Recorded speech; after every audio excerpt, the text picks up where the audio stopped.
Every once in a while, my job affords me the wonderful opportunity to go into a game demo completely blind and come out completely enlightened. All I knew about Jumpship before I met with 3 of its 10-person Swedish development team, including Daniel Kaplan, who was employee number 1 at Mojang, and Philip Koulianos, a co-founder at Hazelight, was that it was codenamed Hyperspace and that it would be a, quote, 4-player co-op adventure where you and 3 of your friends get to live the ultimate space fantasy. It started as a tech demo, but everyone loved it, so now it's being made into a full game. I was fortunate enough to play a 30-minute session with Kaplan, Koulianos, and another member of Keepsake Games, and I was blown away.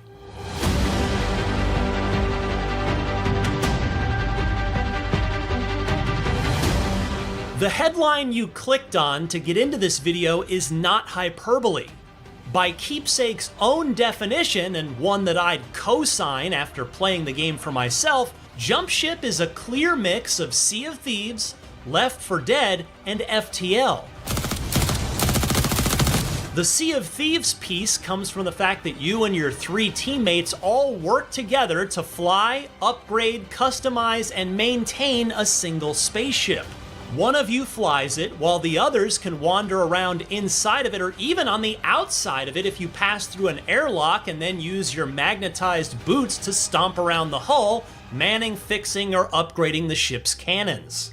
That in and of itself is fun. But even if Jumpship was just Sea of Thieves in space, where you and your crew cooperated in ship-to-ship battles, it'd still probably be pretty cool. Oh, nice. That was the hit. But instead, you'll also land your ship, use your jet drive to awesomely fly through the air like Superman away from or towards your ship, go into instanced combat areas and battle AI enemies.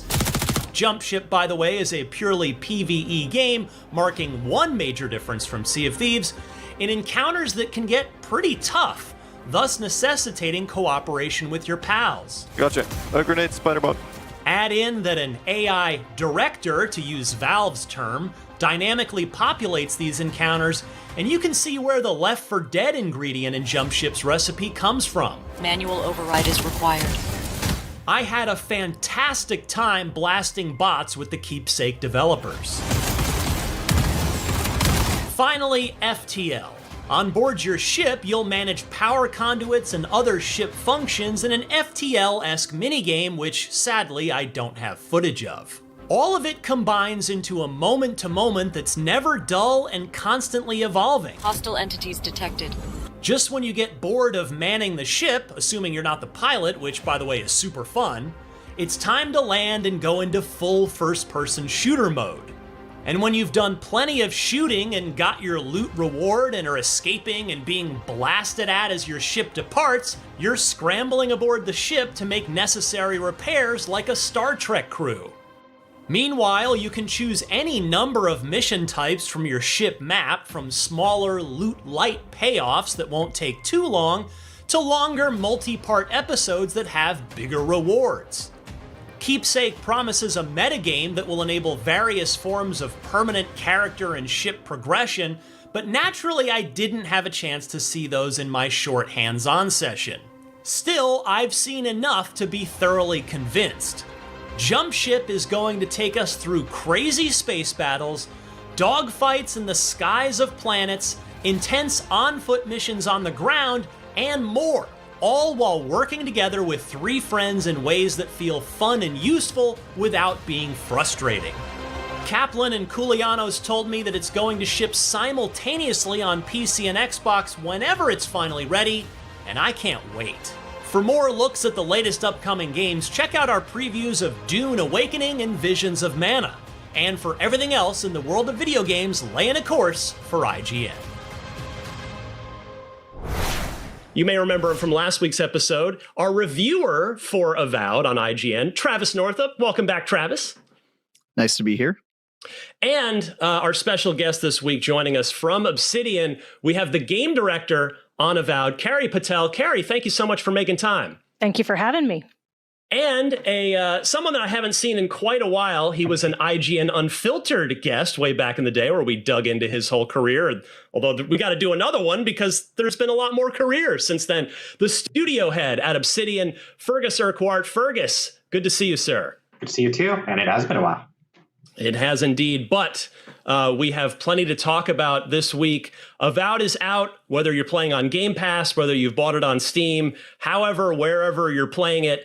I'm playing it on my Series X. Travis reviewed it on PC, Travis? Series X also, actually. Series X also, nice. So we've just got, we're just swimming in Avowed happily this week because it's the first major new release for Xbox of 2025. Ninja Gaiden 2 Black, kind of new, but kind of old. So Avowed, the first properly new big release for Xbox in 2025. And Travis and I have prepared a bunch of questions. We want to talk about this game. This has been a long time coming. This was one of the first games revealed for the Series X several years back. And, Carrie, I want to start with you as the game director here and kind of your approach to this in the sense of you, from what I could gather from you online, you're a renowned traveler. You studied abroad in both Spain and Argentina during college while you were earning your degree in, fittingly, international studies. So I'm curious because as I've been playing Avowed, I could see I wonder how much that influenced Avowed's locations. Because everywhere I've been in Avowed so far really feels like a fleshed out, lived in location. So I don't know if you can kind of speak to bringing that personal experience to the game. Yeah. So, one of the really fun things about choosing the Living Lands as the setting for Avowed is that in the canon of Pillars of Eternity, it is supposed to be this wild, colorful site with all of these different and distinct biomes, and just a lot of really wonderful vistas, a lot of very different environments, and a lot for the player to explore. So the team actually took inspiration from around the world to create some of the different biomes and sub-biomes that you see in Avowed. I remember we took some inspiration from, I believe, like the terraced farming in the Philippines for parts of the Emerald Stair region. And then we took inspiration from a lot of different places to create some of the different sub-biomes of Shatterscarp, which features a mix of kind of high desert, these very rocky, craggy environments, and then these kind of very fun canyon environments like the Shark's Teeth. So really for Avowed, we wanted to pull inspiration from everywhere, really give the player this sense of traveling through this strange, massive land, kind of one biome, one region at a time. Awesome. Travis, fire away, my friend. Yeah, researching you online, it looks like you've written a number of books as well, Carrie. I saw the Recoleta novels up there. How has being an author shaped your career as a game director, or I guess vice versa? I think so. I try to think about story holistically, and I think that's especially important in games where, the story that the player experiences, it's not just the dialogue, it's not just the plot, it's their experience through the game. And that's a combination of kind of their moment-to-moment pacing, also the visual stories that the world tells to the player, the way they encounter that story through quests, through combat, they're playing the story. And one key difference between, writing for a video game and writing for fiction is in fiction, you can within reason rely on your characters to do what you need them to do in the moment to move the story forward and to create the kind of tension and motivation that makes for a really tight plot. However, in games, and this is especially true for the kinds of role-playing games that Obsidian is really known for, you have to create that motivation for the player, and you also have to leave them a lot of room to kind of interpret and either run with those motivations or at times subvert them. And so we try to avoid making the player ever feel railroaded. We give the player a starting premise in their role as the envoy. They're a godlike. They have a mysterious connection to one of the divine beings in the world, and they're here on a mission from the Emperor of Adir.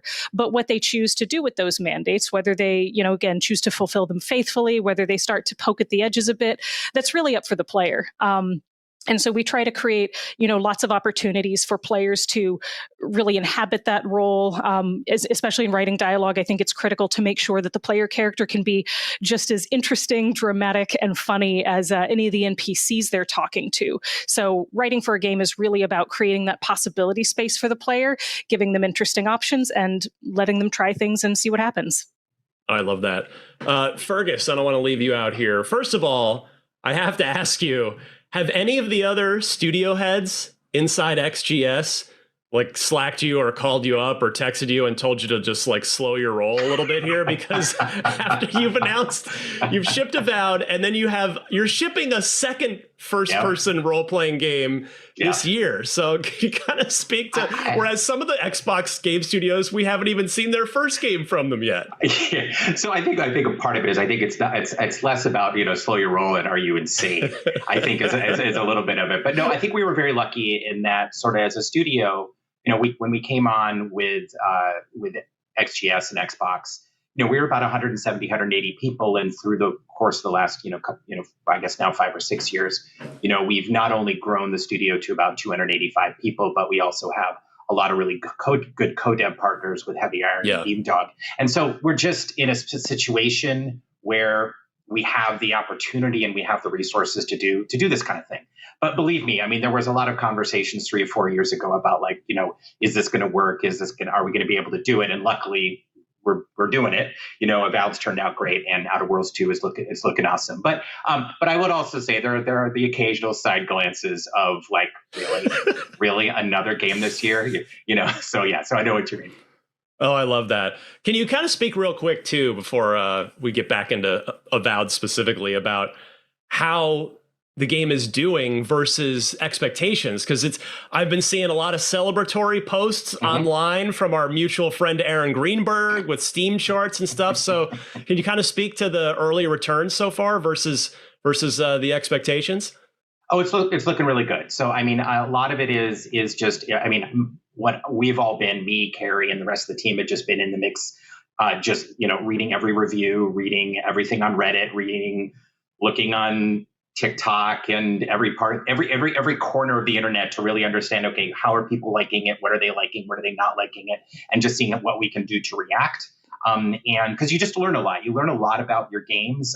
We could have hundreds of people testing the game before it comes out, but then when it hits the streets and people are playing it, then you're like, oh, okay, this worked, this didn't work, let's tweak this, there's that, we need another unique here, maybe we need to inject 5,000 gold here, just things like that. So that's really been the focus. I think for a lot of us, we're just basically it's like no sleep for a while, and then I think that we actually get to enjoy the launch and congratulate ourselves maybe in a week or 2 weeks or 3 weeks. So that's really been the focus lately.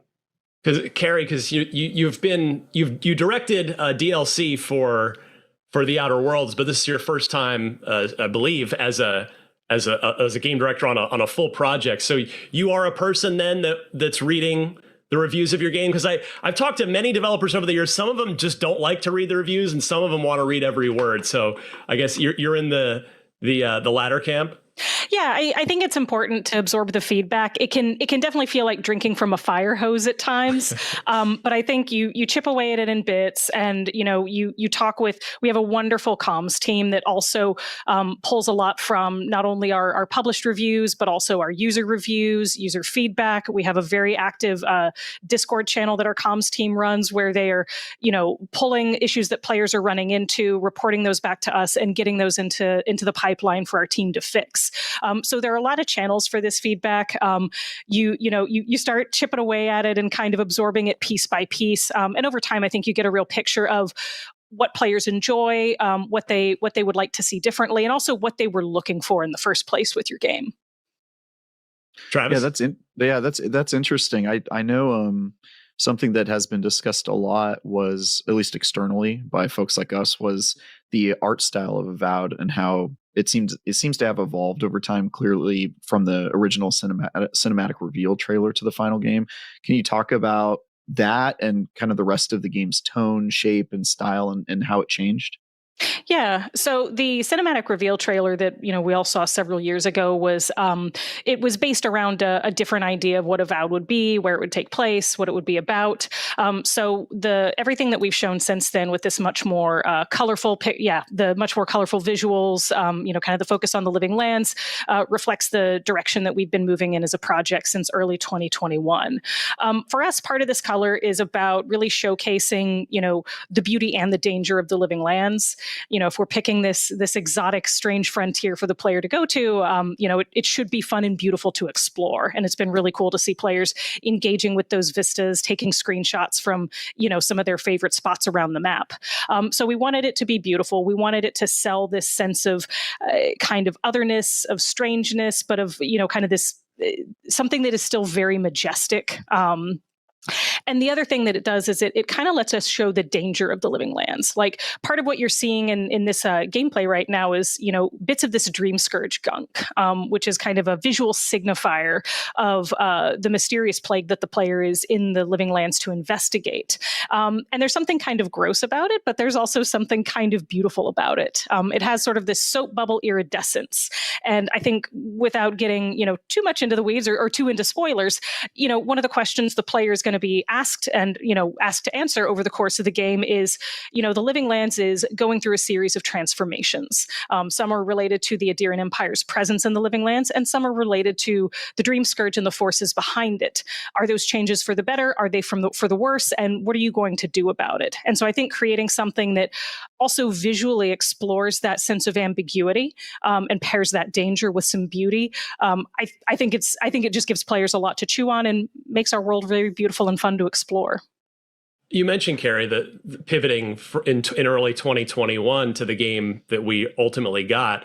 Was that decision to kind of go in a different direction than what you'd originally considered for Avowed? Was that based on sort of internal discussion of, do we want it to be this darker thing? Do we want to go with a brighter, different, or was it just like a story-based thing? Was it based on player feedback from that initial teaser? I'm just kind of curious if you can speak a little bit more to, because games change and evolve over time, and most of the time we as players don't know about what it originally looked like. And I thought that was an interesting comment that you made, and also that original teaser versus the final game. It is sort of an interesting signpost of like, they were here and they ended up over here.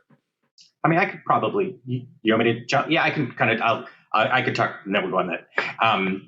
Is that, so where Avowed started was, it was actually started in 2018 at E3, when we were kind of, as a studio, we were looking for our next thing. And it really was where our intent at the time, or how we were thinking about it is, hey, let's go make our Skyrim, and also let's make it multiplayer. So let's shoot for the moon and do the crazy thing. And now, in some ways, what that was great about that was there was a lot of interest at E3, and in particular, there was interest at Microsoft. In a lot of ways, it was the idea that got this conversation started about us being acquired. On top of the fact that we were already working on the Outer Worlds, and we already had sort of some early ideas about Grounded all the way back in 2018, and so then we got acquired, and we started working on it. And we really were trying to stick to that idea of this kind of more open world, more multiplayer. And I think what was happening, and I mean, we've talked about it a lot, but try not to obsess about it, where we were kind of moving away from what we do as an RPG maker. We found in the Outer Worlds, we just do a really good job from the standpoint of like these semi-open world. It sounds like a weird way of saying it, but just these regions that really work well. They have a focus. They have a story themselves. They have the people that are there. As you were remarking, it's about all the world building. And I think as we were seeing what was happening, the game just wasn't coming together, and we were making it different than we've made them before. And that's kind of what led to now transitioning and moving the team over to Carrie making it. And it's, I guess, clearly, not only in a vacuum, that decision has proven correct, because the game we got, Avowed, is fantastic. But surely your eyes are open. You've seen around the industry of other developers that were really good at one thing that tried pivoting to something else. And more often than not, I'm not going to name names, but you've seen how it went. So clearly you must feel pretty good, both in a vacuum and in a larger industry picture, that you've made the right call here. Yeah, no, I definitely. I think a lot. It's hard because, like, I mean, I know this is not always visible to everyone. You were talking about visibility to people and not. But a lot of this is that it's probably frightening to PR people for me to even say these words. But we're still learning a lot about how we make games, right? So this is not something. There isn't some like there's some master's programs, but this is something that what we do is we're always figuring out how to push, right? How far can we push the engine? How many NPCs can we have it? How can we get conversations to look this way versus that way while having action combat and uniques, and you can do things to put things directly from the world into your stash and party cap. And there's this litany of things that we're trying to do. And I think, it gets hard if you try to do that within the context of moving far away from what you know and what you're good at. But on top of it, it's also about what you love. Like Ballad of City, and we like to do different things. Like our core being is we love to make story, reaction, agency-based RPGs. And we just sometimes have to remind ourselves of that. Kinda broke me. Hear me out. It didn't just break me in the screw this boss, this game is hard as hell, I give up kind of way. Like it, invariably breaks everyone who has started or rolled credits on Bloodborne. That's part of the whole fun of it. No, it broke me because it completely raised the bar on what a third-person action horror game could be, and I've honestly been chasing that high ever since. That is until I played Liza P, the brand new Souls-like. No, it's not just a Souls-like. Until I played Liza P, the brand new Bloodborne cover album from a relatively unknown South Korean studio called Round 8. Liza P isn't better than Bloodborne, and it never truly reaches the same highs for me, but it comes close enough. And in a world where we tragically still don't have a Bloodborne 2, I will take it. So let's celebrate Bloodborne and its brand new baby brother, Liza P. First though, let's do a quick recap of how we got to the point where a game so openly lifting Bloodborne's whole entire shtick is even worth celebrating to begin with. Liza P isn't the first game to try and give FromSoft a run for their money in the genre FromSoft invented. Far from it, actually. During the 13-year stretch between 2009's Demon's Souls and 2022's Elden Ring, all sorts of other game studios got in on the Soulsborne genre with their own take on things. So much so that we had to create the new term Souls-like, a new label for Souls games that were not made by the studio that makes Souls games, FromSoft. Let's go through them. There was The Surge, which was future Souls with robot parts, Neo, which was Samurai Souls, Salt and Sanctuary, side-scrolling Souls, Remnant, which was first-person Souls, we had Star Wars Souls, Souls of the Fallen, Eldest Souls, which literally had Souls in its title, and tons and tons and tons more, like so many more. But none of them were really specifically trying to be like Bloodborne. That's the thing, we've had dozens of Souls-likes, but next to no Born-likes. Liza P is the first game to really try and tap into the specific energy, pacing, and game feel of Bloodborne. Game feel, that weirdly intangible texture or flavor that specific games or franchises have that make them special. Like, you feel it when you jump in Mario, throw an axe in God of War, and dodge roll, run, and attack in Bloodborne. It's different than in Dark Souls, and it's different than in nearly every other Souls-like. People like me really love Bloodborne. Sure, it only sold a couple of million units, and it's landlocked as a console exclusive on the PlayStation 4, playable on PS5 as well, but that hasn't stopped hardcore Bloodborne fans from obsessing over it for years. There's a massive art and cosplay community around it, a fan-made PS1 demake, a fan-made Bloodborne car racing game, and every PlayStation showcase and state of play presentation is preceded by an army of pitchfork-wielding Bloodborne fans like myself demanding a 4K 60 frames per second remaster of the game, to the point that some people just said, F it, and they made it themselves. People love Bloodborne. For reasons we'll never really know, it never got a sequel, spin-off, or spiritual successor, that is, until Liza P launched this year as a love letter to Bloodborne. So what makes Bloodborne and Liza P so similar? Well, for starters, both games feature a character with a gun-like weapon in their left hand and a big-ass, sharp, upgradable weapon in their right hand. They both have you creeping around cobblestone streets where overturned carriages, rotting horse carcasses, and dead bodies litter the once bustling neighborhoods, now overrun with nightmarish approximations of townspeople. They both make you stop off at glowing beacons to save and then warp back to a safe area to level up with the help of an emotionless woman dressed like a weird Victorian doll before heading back out to explore dense forests, creaky workshops, and colossal towers riddled with murderers leaking from the shadows and grotesque hulking bosses ready to pound you to smithereens with cartoonishly large hammers. And both games let you do it all while wearing a big dark trench coat and a weird but lovable animal mask, in case you don't want to see your hunter's eyes, or in Liza P's case, you don't feel like looking at a bootleg Timothy Chalamet for dozens of hours. Who does? I mean, some of you, I guess. What have you done lately, oh great artiste? See, Bloodborne had what I like to call the secret sauce, the juice. You know, the blood vials or whatever. It took all of the magic that FromSoft had been working into the Dark Souls and Demon Souls games and made it quicker, snappier, and more terrifying. And like Bloodborne, Liza P just moves quicker too.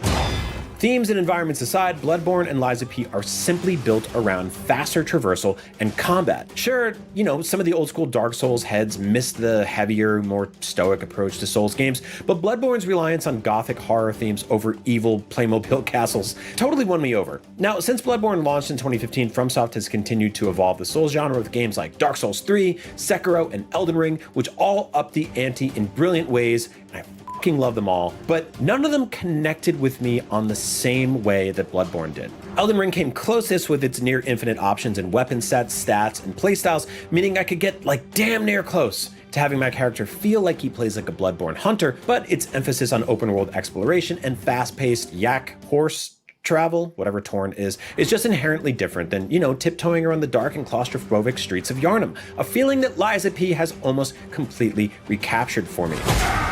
Now, there are some key differences, though, between Liza P and Bloodborne. Liza P doesn't tilt as hard into horror as Bloodborne does, although it does occasionally get close. Instead, it goes with a kind of steampunk theme, which ends up feeling less like Castlevania and Sleepy Hollow and more like BioShock and the City of Lost Children. Liza P largely trades Bloodborne's organic approach to enemies, you know, wolves, spiders, mangled mares, for mechanical ones, opting to more frequently give the player gnashing, chirping robots to tear apart. You do eventually fight some more beast-like enemies, but Liza P's story, influenced almost entirely by the original 1883 The Adventures of Pinocchio book by Carlo Collodi, is one of robot puppet servants revolting against the real people, mostly killing them and then stalking the streets at night. But one of the biggest differences is that Liza P is generally just an easier game than Bloodborne. It's definitely still tough, and there are definitely some big pain in the ass bosses that will beat you down and make you almost throw your controller. But there's nothing in Liza P as tough as Bloodborne's Orphan of Kos or Lawrence the First Vicar. It even got a pretty significant patch that made a bunch of bosses even easier recently, and your weapons even tougher, while simultaneously reducing the weight of the main character's weapons and secondary items, making it easier to go through the game without getting over-encumbered and slowed down by all your stuff. And Bloodborne never really got anything on that level. They made the loading times quicker. Thankfully, because at launch, it was like a minute and a half every time you died, and you died a lot. Still lingering about. Additionally, Liza P is smaller in scope. It's a slightly shorter game if you're just sticking to the main story. More importantly, though, it doesn't really have much in the way of optional content, like large-scale secondary areas and bosses that aren't part of the progression through the Golden Path. Bloodborne eventually got the Old Hunters DLC, a massive, awesome expansion that added a bunch of new areas, bosses, and weapons, and I'm really hoping Liza P gets something similar, not because the core game is lacking or anything, far from it really. It took me like 40 hours to roll credits on Liza P. I really took my time with it, and that was with lots of backtracking to grind my stats up and find most of its hidden items and weapons. No, I want more Liza P because I think it's awesome, and it's more likely to get DLC than Bloodborne is to get a remaster, remake, or sequel, although I will never stop asking and praying for those things. Farewell, good hunter. But it's not just that Liza P pays a mean tribute to Bloodborne. Liza P actually does some stuff better than Bloodborne. Don't kill me on this one. Bloodborne is kind of light on story and heavy on lore, you know, the stuff in the margins that you kind of need to dig around for to appreciate. Bloodborne's got tons of that. While Liza P puts his story more front and center with a great script and lots of cinematics to bring it all together. Also, and again, hear me out on this before you behead me with a whirligig saw or a threaded cane, I think Liza P has a deeper and more nuanced weapon system. Let's start with your left-handed projectile weapon, known as your Legion Arm, which can be swapped out and upgraded to various effects and perks. I played most of Lies of P with an arm weapon called the Puppet String, which works somewhat like Scorpion's Chain from Mortal Kombat, quickly pulling enemies towards you and you towards them once you upgrade it with big, powerful attacks to boot. Bloodborne's left-hand weapons, on the other hand, are, I guess the same hand, are mostly pistols, shotguns, blunderbusses, rifles. They're fun as hell, but they're somewhat limited in terms of how you can tweak and improve them aside from stats. And then there's also your main right-hand weapons in Lies of P, and that's where things get really interesting. Lies of P technically has fewer weapons than Bloodborne overall, but it does something unique with them. Most of the weapons in Lies of P can literally be dismantled into two components, a blade and a handle. So you can then mix and match those components to make new weapons, which can be upgraded on their own, tweaking attack stats and attributes along the way. This basically means that there's kind of like infinite or nearly infinite weapon combinations in Lies of P, which leads to some really cool varieties in character performance and playstyle. Now, this ends up working really well in favor of Lies of P's emphasis on robot parts and steampunk aesthetics. There's a distinctly toyetic, kit-bashing kind of feel to the weapon system, and it helps Lies of P stands on its own, despite so much of the game feeling like a Bloodborne spiritual successor, or like I said before, a cover album. It's the kind of evolution that you would expect FromSoft themselves to implement if we ever got an actual, official Bloodborne sequel, and again, since we haven't yet, I will gladly take it here in Lies of P. So there you have it. After years and years of seemingly dozens of video game developers trying their own take on Dark Souls, we finally have a game that's specifically showing some love to Bloodborne. It's not perfect, and it's not better, but it's doing enough of its own thing that I fell in love with it for what it is, and I think you will too. If you're like me and you love Bloodborne, you want something awesome to play in between setting up your quarterly Bloodborne remaster and Bloodborne 2 summoning circles, we've all been there and I'll be there with you. Definitely check out Lies of P. It's a fantastic start from Round 8 Studio and publisher NeoWiz, and I hope it becomes a franchise for years to come. So, what's your take on Lies of P? Are you playing it? Do you love Bloodborne and the Soulsborne and Souls-like genres in general? Celebrate that stuff in the comments below. And until then, for all things video games, and especially Bloodborne, stick with IGN. Good hunter. Okay, so two things happened there in quick succession. Something that will never get old about seeing a rock land on someone's head.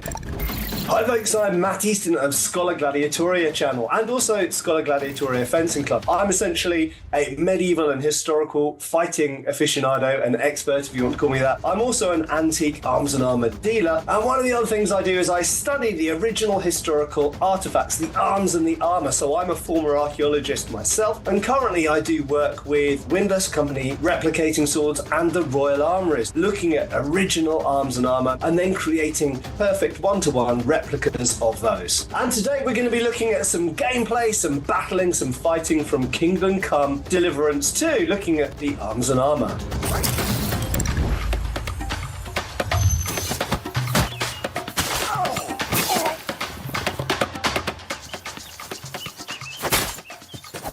I'm going to stop right there. So I'm really impressed that they have people standing in what looks like a guard position. So in fencing or any martial arts, it doesn't matter whether you're looking at HEMA, so historical European martial arts, which is what I do, or whether you're looking at Japanese, Korean, Chinese, whatever. Usually you hold weapons, or indeed if you don't have a weapon, you tend to have certain stances and positions that you fight from. So I like the fact that they do have thought out and specific guard positions shown. And then that first blow that comes in,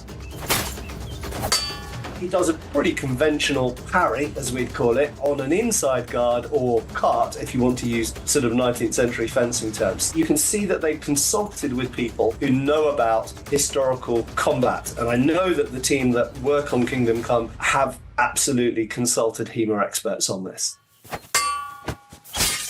Right. Okay, I really like the detail there and the use of the left hand. So, you know what? I've got a medieval sword here, as you do.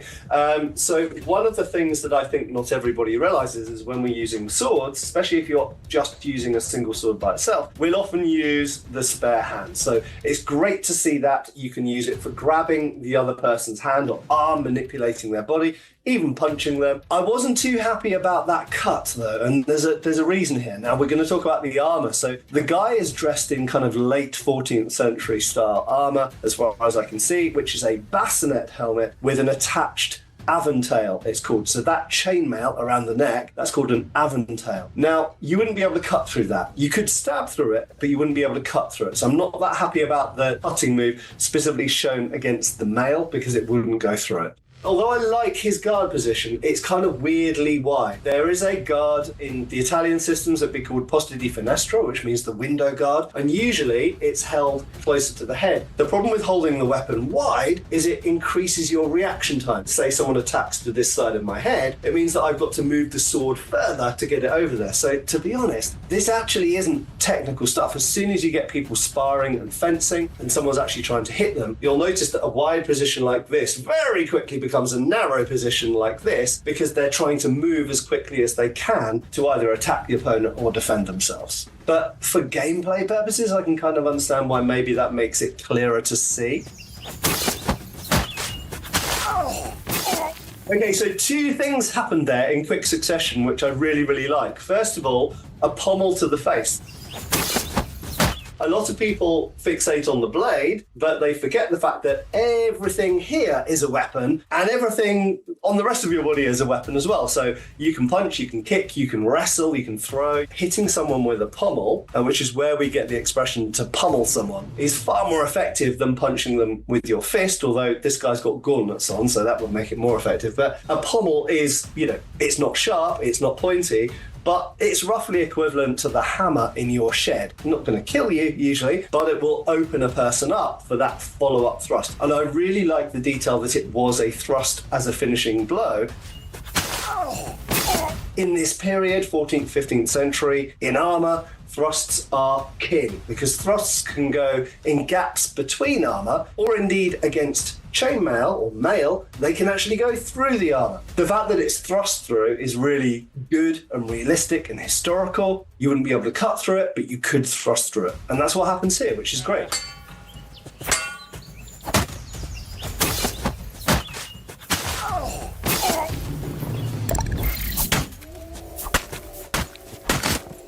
This is an interesting fight because it's asymmetrical. We're not armed the same way. So we've got our opponent has what we call an arming sword. It's called that because it's the sword that you arm with, which means get dressed, essentially, when you put on your armor. We, the players, are using a flanged mace, called that because it has flanges around here which are designed to concentrate the energy but also bite into armor that we're hitting. And we've got a shield. Now, I have to say, if a person's got a large shield and the other person doesn't, they've got a massive advantage. So on paper, the person with any kind of hand weapon, even if it was just a hammer with a shield, will have an advantage over someone who's just got a single sword, because the shield is such a game changer. It's why people carried them for centuries and millennia. So although I really like, the guard positions and the way that they're moving, it does look like it's been slowed down, and I would kind of like it to be dialed up. At the moment, it looks a little bit like slow motion taking turns. I like what they're doing, I just don't quite like the speed they're doing it at.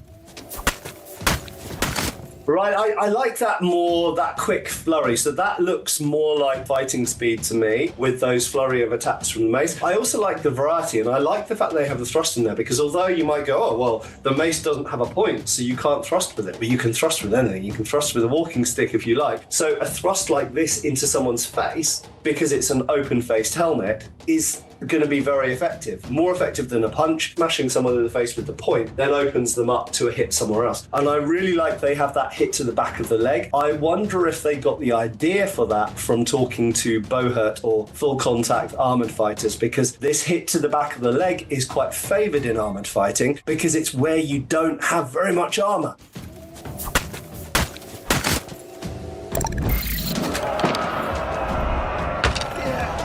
So just looking out at that scene, it's actually beautifully, beautifully done. We can see an encampment, we can see baggage train, wagons. I also love the fact that we can see the liberal use of pavises or pavises, which are large rectangular shields, but essentially a large shield which you can completely hide behind. They're a bit like a door. They've got all of the key elements of Holy Roman Empire warfare visible in here. The baggage train, the encampment, obviously the soldiers, but the large pavises at the front for the soldiers to advance behind. In terms of how they're advancing, I have to say they're quite slow. We can't go back in time. We don't have a time machine, and we don't know how quickly they advanced on enemy walls, but bows and crossbows only really have an effective range of 200, 250 yards for the most part.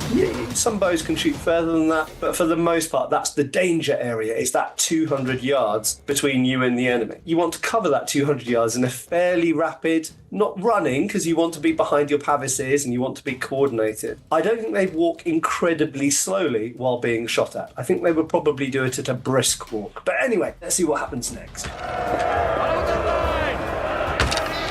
So one other thing that's missing here is, why aren't they shooting back? So generally, if you're attacking a fortification or a ship, one of the priorities is to try and clear enemy defenders. It's covering fire, to clear the defenders from the walls if you can, or at least get them to get their heads down. An immediate way that the attackers could reduce their casualty rates is to be shooting back.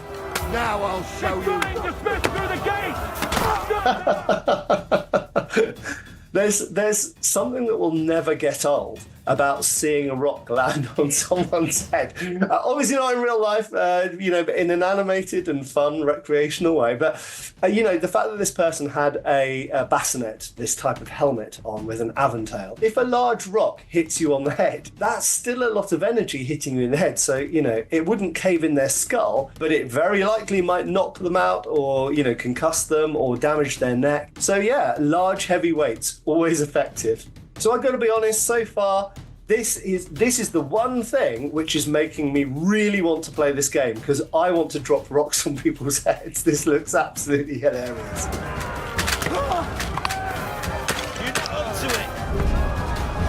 I like the fact that there's the focus on trying to shoot the guys with the ladders. The game changer will be, number one, if the gate gets chopped in, so that's what the rocks were for, and number two, if those ladders come up against the wall, you've suddenly got loads of people coming up over the wall. And actually, this, again, I think is one of the great overlooked things from historical warfare, is throughout history, the predominant way of getting into an enemy castle or fortification was with a ladder. You don't need high tech. You don't need trebuchets and catapults and Greek fire, and all you need is some ladders. If you have enough people with enough ladders that are long enough to reach to the top of the castle walls, well, then they're going to be in your castle. So I love the fact that ladders are prominent here. Maybe the Pavis guys should be standing in front of the guys with the ladders. Is what I'd do. Stick a shield guy in front of that guy. But anyway, it's the right idea to try and shoot the people with the ladders. So I just want to comment on this kind of slow-mo movement.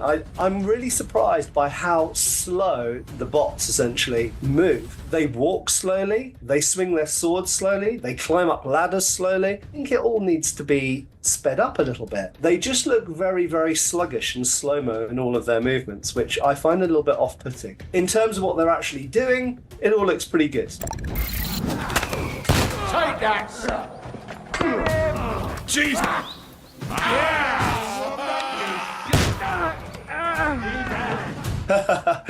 I just love the fact that they have put guns in this game, because it's so overlooked in a late medieval setting. And it was a game changer for warfare at this time. The advantage of guns in this period is that armor won't protect you for the most part. So the powerful nature of gunpowder means that you can shoot a projectile through armor that would stop many other things. It would stop all hand weapons pretty much, and would stop most or all crossbow bolts and longbow arrows. Whereas a firearm can be powerful enough to just blast through.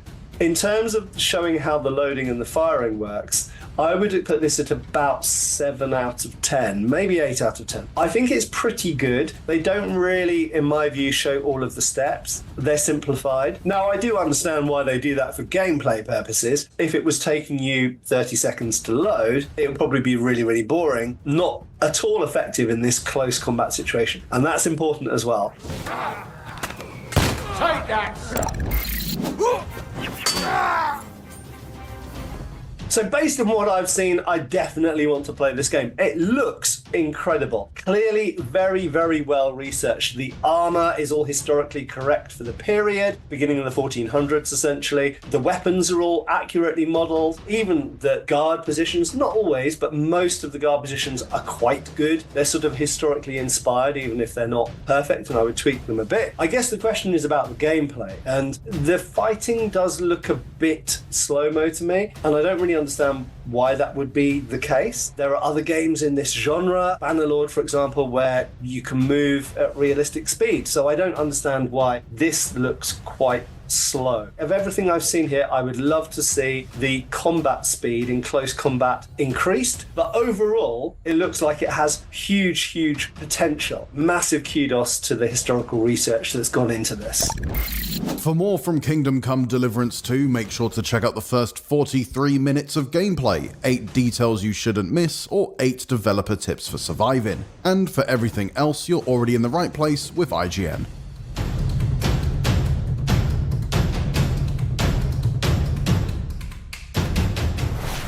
Well, look what's back again, the month of March, right on schedule, because that's just how calendars work. And look what it brought along for the ride, a bunch of new video games. Who could have anticipated this? Well, we did, and here are March 2025's biggest game releases. Before we get into it, just the usual caveat that we try to make these videos as comprehensive and informative and accurate as possible, but release dates do change and we have been known to make mistakes. Case in point, last month I got all riled up about PGA Tour 2K25's Legend Edition having the ludicrous price of $199.99, but that was a typo that nobody caught. The price is wrong. It's in fact priced at $119.99, so still expensive, but less outlandishly so. So apologies for screwing that up, and for anything else I've ever screwed up or ever will screw up in the future. Obviously, you're not a golfer. On a related note, we also do our best to make these videos entertaining, and it's a delicate balancing act sometimes. You make something too serious and you bore people, and you make it too silly and it annoys them, and we heard you loud and clear about last month's episode going a little too hard with the goofs and gags, so we'll try to pump the brakes on that this month. Even before you start. That was a preemptive shh. Anyway, let's get on with the video games because that's probably what you're here for. For decades, people have been asking where in the world is Carmen Sandiego, and that answer invariably differs. Back in January, the infamous globe-trotting thief crept onto iOS and Android by way of Netflix games, and on March 4th, you'll be able to catch her on consoles as well. Speaking of March 4th, if you'd rather March 4th in a more regimented ambulatory sense, Age of Mythology Retold comes to PS5 that date as well, following its PC and Xbox Series release last September, and that date also sees its Immortal Pillars expansion dropping on all those platforms I just mentioned. If you'd like to immortalize some stuff in a building with pillars out front, you can do exactly that in 2 Point Museum, the latest cartoony management sim from the folks behind 2 Point Hospital and 2 Point Campus, except this time, you probably guessed, you'll be curating a museum of very silly exhibits. That's on PS5, Xbox Series, and PC. Still that day is Everhood 2, the follow-up to the 2021 ARPG that paired bizarre visuals with a novel musical approach to combat. That's on Switch and PC. If you prefer more conventional RPG, on March 6th you can play Suikoden 1 and 2 HD Remaster, Gate Rune, and Dunan Unification Wars, which may sound like a straightforward remaster of the beloved PS1 classics with some fancy buzzwords slapped on for fun, but it is in fact a remaster of the PSP port of said PS1 classics, and you can now play it on all of the modern platforms to your heart's content. March 6th is a big day for new games too. Split Fiction is the latest from Hazelight Studios, the team that gave us A Way Out and It Takes Two, and once again this is played exclusively co-op, and it follows a pair of writers, one sci-fi, one fantasy, who are sucked into a simulation and forced to work together to escape. I guess you could say it takes two to find a way out. That's coming to PS5, Xbox Series, and PC. Also coming to those platforms is Fragpunk, which will have a team of 5 working cooperatively to shoot the members of a different team, also comprised of 5 players, also trying to shoot them in return. That was a really clumsy way of saying this is a 5v5 shooter. But wait, hold on, before your eyes glaze over because we have so many of those, here's the hook for this one. It's got a roguelike twist, and players draw cards that add modifiers that change the dynamic, stuff like flipping the level upside down, or changing the weather to make it harder to run without slipping and falling on your ass, or activating big head mode so you can shoot the enemy teams in the heads more easily, or making little head mode so they can't shoot you as well. If you prefer a game that involves bizarre cranial maladies of this sort, but is a little less of an assault on the senses, Do No Harm is a medical simulation with a Lovecraftian twist, so you'll be treating patients for ordinary old-timey ailments and also helping them cope with the lasting effects of encounters with unthinkable cosmic horrors. That's on PC. If you think dragons suck and you want to beat the crap out of them, you can go do that in Dragonkin the Banished, a good old-fashioned action RPG set in a fantasy realm that is all messed up for dragon-related reasons. That hits early access on PC March 6th with new-gen console versions to follow at a later date. On March 7th, if you're suffering from a bad case of WrestleMania and you've got enough money in the bank, you could beat the clock and play WWE 2K25 a whole week early by snagging the Bloodline or Deadman editions. Otherwise, the standard edition is out March 14th. That's on everything but Switch. If you'd like to play a video game that has considerably less sweaty people jumping on each other, March 7th also sees the release of Sugardew Island, your cozy farm shop. This looks like Stardew Valley by way of Animal Crossing, and you'll toil away in the fields growing cartoon fruits and vegetables to sell to the magical forest folk, befriending some whimsical characters along the way. And also, it has romance options, so hey, maybe it does involve sweaty people jumping on each other. Anyway, that's on Switch, both PlayStations, Xbox Series, and PC. On March 10th, Rise of the Ronin hits PC following a year of console exclusivity on PS5. I feel like this one came and went without much commotion, but it's a totally decent open-world samurai game, so if you can't wait 10 whole days for Assassin's Creed Shadows, or however many months for Ghost of Yotei, that's an option now too. If drinking a hot cup of matcha is more appealing to you than wielding a katana, how about a nice relaxing game about a former arena fighter retiring to manage a tea shop? Well, that's what Wanderstop looks like, but there's more going on here. It's from some of the creators of the Stanley Parable and Gone Home, and in addition to being a cozy game about making tea, it's also a commentary on burnout, like the psychological kind, not the racing game. Check out the trailer for Wanderstop, it looks like it might go places. That's on PS5 and PC on the 11th. On March 13th, Dungeons of Hinterberg meanders its way onto PS4 and PS5 following its Xbox and PC launch last summer. This is also kind of a commentary on burnout, but rather than quitting an exciting violent job to do business stuff, it's about quitting a business job to go do exciting violent stuff, namely climbing around in the Alps slaying monsters instead of climbing the corporate ladder. On March 14th, you can play MLB The Show 25 by grabbing the digital deluxe edition for $99.99 US, and yes, I double-checked that price. You can also save $30 by waiting 4 more days for the standard edition, which is officially out on PS5, Xbox Series, and Switch on the 18th. On March 20th, Assassin's Creed Shadows is supposedly coming out, and this one's been delayed enough times that it's feeling a little bit like Groundhog's Day to tell you about it in a video like this, but in case you haven't been paying attention, this one takes place in feudal Japan and features dual protagonists, Yasuke, who is a samurai, and Naoe, who is a ninja, and as is customary in the Assassin's Creed games, they will climb stuff and stab people, and then jump off of the stuff that they climbed, and then land in conveniently placed hay bales. That's on PS5, Xbox Series, PC, and select Apple devices. It's fabricated with materials that shouldn't exist, and yet this is clearly a very ancient artifact. Also on March 20th, Xenoblade Chronicles X Definitive Edition makes its way to Switch. This was originally released on the Wii U in 2015, and considering the Switch sold 11 times as many units as its predecessor, a whole lot of Xenoblade fans are going to be playing this one for the first time ever, and also I imagine that some fans who played it way back when have forgotten enough in the decade since it came out that it's probably worth a replay.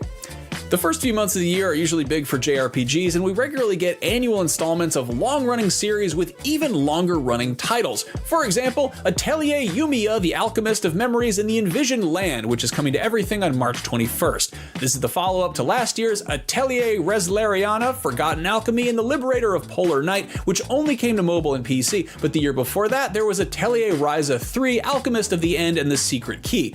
Not counting ports, remakes, or side stories, new verbosely entitled installments in the Atelier series have been released basically every year since it debuted way back in 1997. This is pretty impressive considering how impenetrable it probably seems to newcomers. I mean, Atelier, the name of the series, is an esoteric word for workshop that I'm not sure how to pronounce, and I had to look up to figure out what it means. So part of me is like, maybe they should workshop that title, but at the same time, if it ain't broke, don't fix it. Clearly they're doing something right, because this series has been going for almost 3 decades with steady installments. Outside of sports games, I can't think of too many franchises that have managed to steadily churn out new games for this long without completely derailing, rebooting, becoming massively popular, or some combination thereof. So if we have any Atelier fans watching, I'm really curious, where do you start? How do you get into it? What's the big deal? Am I pronouncing it right? You keep using that word. I don't think it means what you think it means. Anyway, if you'd like a video game series that's a little more self-explanatory about where it takes place and what you're doing there, Killing Floor 3 hits new gen and PC on the 25th, and it'll have you and maybe some pals teaming up to make a real mess, shooting and stabbing a bunch of god-awful bioengineered abominations. You know, the real Killing Floor is one that has a bunch of slippery areas and trip hazards, so watch your step out there. Somebody put up a wet floor sign for Pete's sake.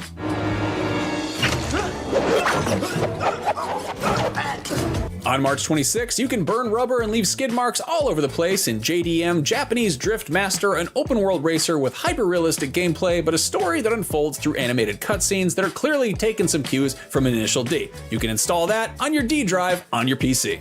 On the 27th, Atomfall hits everything but Switch, which has some obvious Fallout DNA, but probably cribs a bit from Stalker as well, as it incorporates some survival elements and is based loosely on a real nuclear disaster rather than a fictional nuclear war. Atomfall takes place in an alternate timeline where the 1957 wind-scale fire went a whole lot worse, leaving the United Kingdom thoroughly irradiated and also populated with some creepy Wicker Man cultists and Bioshock-looking robots, which you will help deal with. Thank goodness you're here. If you'd rather deal with some high-value elusive targets or just make people slip on banana peels in immersive VR, Hitman World of Assassination comes to PlayStation VR 2 that day as well, and you can play or replay the entirety of IO Interactive's utterly brilliant and also completely slapstick assassination sim completely from Agent 47's perspective. This was released for PSVR 1 already, and it's made its way to other VR headsets since then with a not so great reception, but hopefully some extra time allowed this version to be fine-tuned. And hey, even if it's one of the worst ways to play a great game, it's still something new for PSVR 2 owners, and also, you can make people slip on banana peels, which will never not be funny. Look, look, look, look. Look! Oh!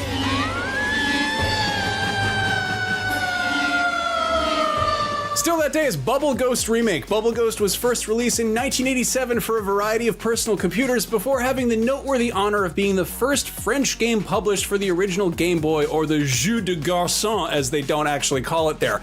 Bubble Ghost is about a ghost who has a bubble, and Bubble Ghost Remake is a remake of that game, which is coming to Nintendo Switch. I hope that clears things up. And finally on the 27th, the first Berserker Kazan is a single-player action RPG Souls-like set in the universe of the massively popular Dungeon and Fighter series.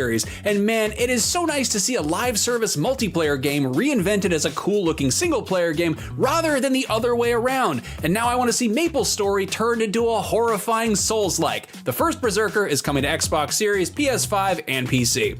And finally, on March 28th, Inzoi comes to PC, the ridiculously gorgeous life simulation game, which sort of looks like if somebody remade The Sims in GTA 5 and then installed a bunch of those ultra-realistic graphics mods that make your PC catch fire, but even that isn't doing it justice. Considering what people did with the character creator demo for Inzoi that was released, I cannot wait to see what kind of weird stuff shows up online once that game is out in the wild. That is coming to new-gen consoles later on, but there's no release window quite yet.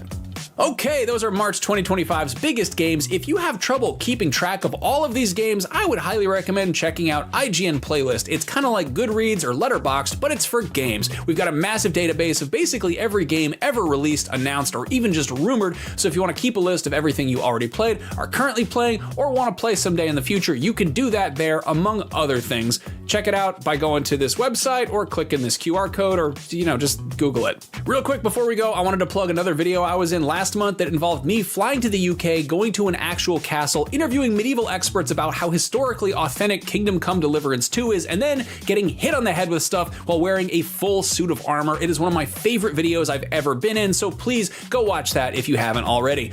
Before we go, a big huge thank you to Amanda Medina, Chris Del Padre, and Logan Plant for helping this video come together each and every month. A lot of work goes into it, even when we screw up sometimes, so thank you to everybody who tunes in every month and watches. Sound off in the comments below with what you're playing this month, or anything we might have forgotten, or just to say hi, whatever. I'll see you next time, everybody. Thanks for watching. Still that day is Bubble Ghost Bubble Ghost. Why is it Bubble Ghost? Still that day is Bubble Ghost Remake. Bubble Ghost is about a ghost who has a bubble, and Bubble Ghost, in case you couldn't figure it out, is about a ghost who has a bubble. Still that day is Bubble Ghost Remake. Bubble Ghost was first released in 1987. I don't know why it's so funny. Yes.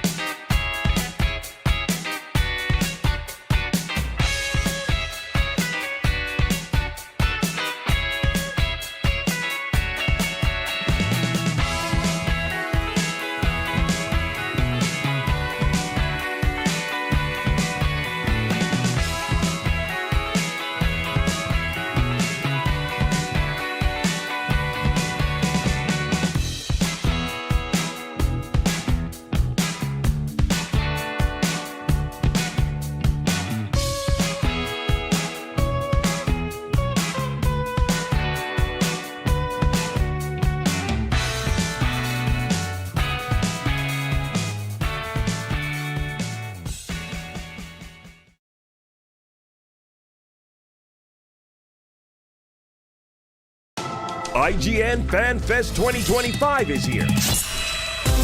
From Monster Hunter Wilds to Mythic Quest, Daredevil Born Again, Let's dance, to Devil May Cry. Coming up, the ID at Xbox Showcase. We'll be getting a look at upcoming projects from Don't Nod, NeoWiz, and Raccoon Logic. Plus, new looks at what's coming to hit games like Balatro. IGN FanFest Day 1 starts right now.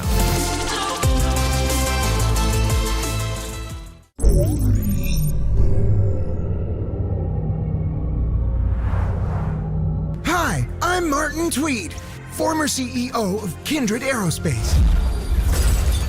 Fired by Alta Interglobal and abandoned on the far edges of space with no gear, no job, and no plan. But don't panic! While they may have tossed you aside like so much garbage, worry not! Because you can always turn to Kindred for a solution. Introducing the Kindred Catalog. With the right resources, you can create tools such as the Goo Cannon from Sapoos. Smother creatures in viscous green goo to make them slip instead of eating you. Disgusting. Or use your lasso to catch them. We promise that any research conducted will unlock more fabulous gear and that the harm to the creature will be minimal. Use conductive pharaoh goo to shock and open organic doors, or spread it on the ground to slow down a speedy foe. Or lay down a goo fuse. Then after your buddy has upgraded that pacifier pistol with a charged shot, light them all up. If that doesn't work, try the Mad Fork from Kindred Labs. Move mountains. Create platforms. Grab makeshift spears from the environment. And remember, you still have your lasso and whip from Wild Times. Whip some critters to keep them at bay so you or your buddy can punt them off a cliff. Oh, the hilarity that will ensue. Then upgrade that whip so you can grapple launch yourself to new heights. Or better yet, kick a few critters into the air while you and your buddy pick them off with a brand new Griffin Splunker pacifier pistol. It's a homemade skeet shooting game. The Kindred Catalog. You have the tools, you have the imagination, and let's face it, you have the time.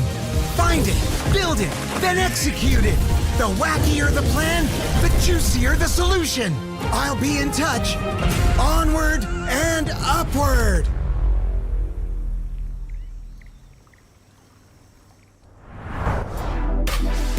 Hello and welcome to the 2025 ID at Xbox Showcase right here on IGN FanFest. The ID at Xbox Showcase is all about games, and this year we've got exclusive reveals of brand new games you've never seen before, some great stuff coming to games you already know and love, and a bunch of awesome surprises along the way. And I'm your host, Akeem. And I'm Alan Wheeler. It's always an honor to join forces with our friends at Xbox to bring you the latest of what Xbox fans will be playing next wherever you play your Xbox games. You just got a brand new look at Revenge of the Savage Planet, the new sci-fi action-adventure game coming your way this May. The ID at Xbox 2025 Showcase is all a part of IGN FanFest, which will be going strong all week long, so be sure to tune into that. And we'll have interviews with some of the most talented directors, actors, writers, and game makers in the world, and new looks at things like Daredevil Born Again, Mythic Quest, WWE 2K25, and so much more. And hey, if you missed any of that, don't stress it. You can easily catch up on IGN.com or IGN's YouTube page. But for now, let's get back to the ID at Xbox Showcase with a sneak peek at some big games heading to Xbox in the not-so-distant future. Take a look.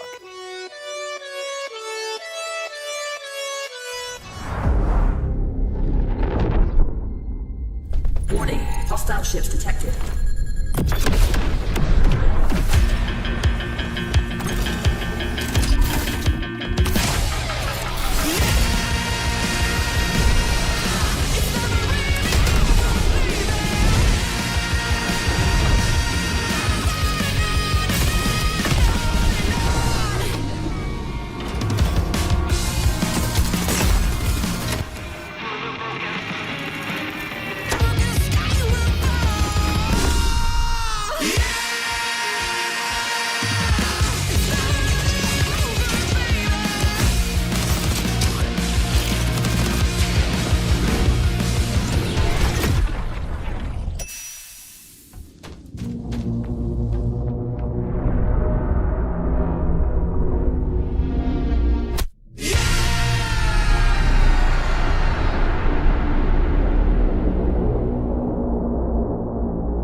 Rise and shine, little merchant.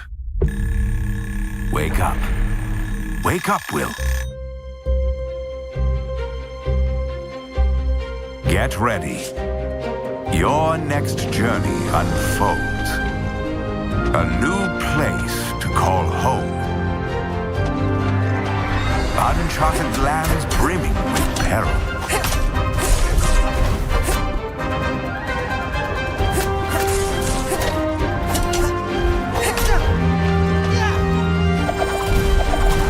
And treasures beyond imagination.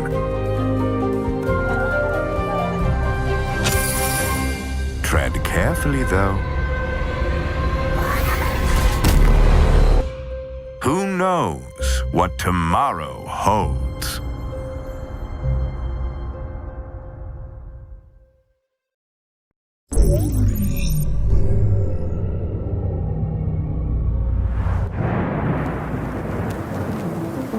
I, Herbert S. Sinclair, give to my grandnephew, Simon P. Jones, the house and land which I own near Mount Holly. The above provision is contingent on discovering the location of the 46th room of my 45-room estate. Any heir worthy of the Sinclair legacy should have no trouble uncovering its whereabouts within a timely manner. Should my grandnephew fail to uncover this room, then this gift shall lapse. Herbert S. Sinclair. You just gotta look at Jump Ship, Echo Weaver, Moonlighter 2, The Endless Vault, and Blueprints. You can sign up for the Jump Ship beta today at jumpshipgame.com. And Blueprints, the gorgeous puzzle game, will be arriving day one on Xbox Game Pass. Now, believe it or not, we're only just getting started here. Coming up, 4 more games we can't wait to show you. That's right, the 2025 ID Xbox Showcase has tons more game reveals and surprises in store right here on IGN FanFest. But first, we need to take a quick break. Stick around.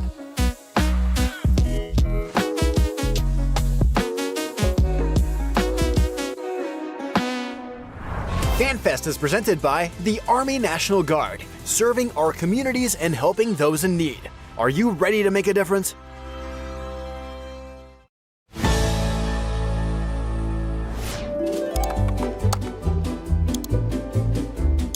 IGN Plus is where your adventure begins. What are you selling? Plus is the place to get unlimited access to all the tools you need to beat your games. Here's what you need to know for bringing down Gloomspawn. Plus, awesome exclusive discounts on IGN Store. Maybe this would tease open your money pouch. Plus, ad-free browsing on IGN.com. Plus, unlimited game help tools like premium interactive maps with your own custom map markers, filters, marker notes, and more. This will come in handy. Plus, access to sweepstakes, giveaways, and free game keys. Wow! Exactly. Want more? Head to IGN.com/plus and start your adventure today.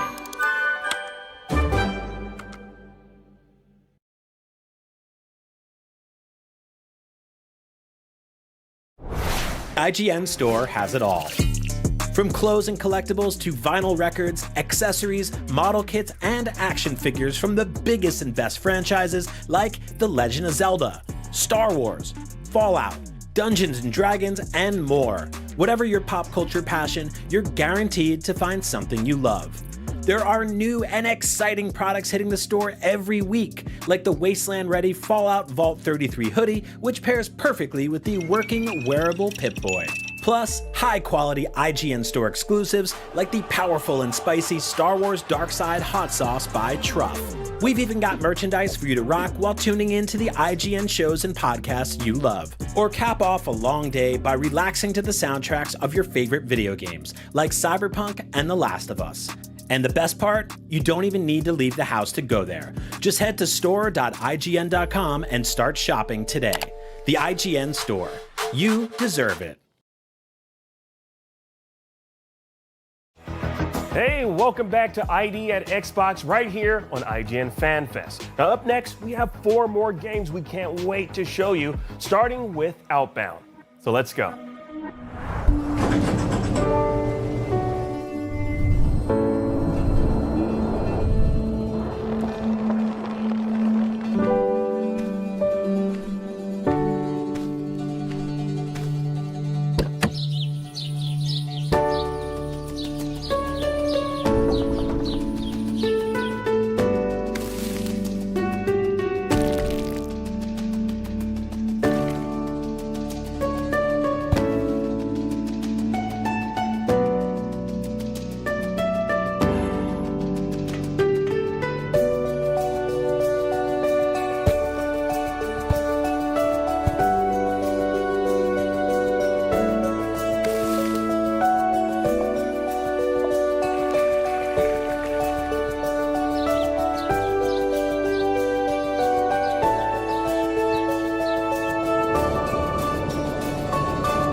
just saw Outbound, Hurdling, Wax Heads, and the Lonesome Guild, all part of the 2025 ID at Xbox Showcase. Now let's get back to the video game, shall we? Now up next, we have a few things you've never seen before and some great content coming to games you probably already love. But hey, enough teasing from us. Let's roll it.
Let the game begin.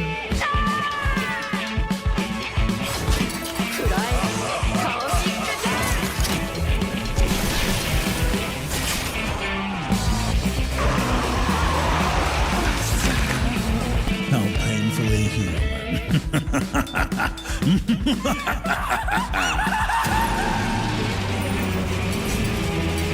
Taste the chains of despair.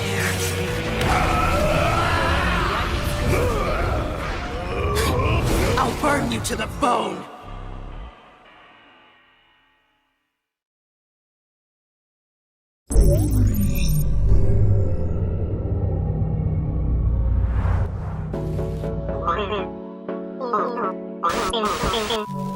Should we just put some cards on the table?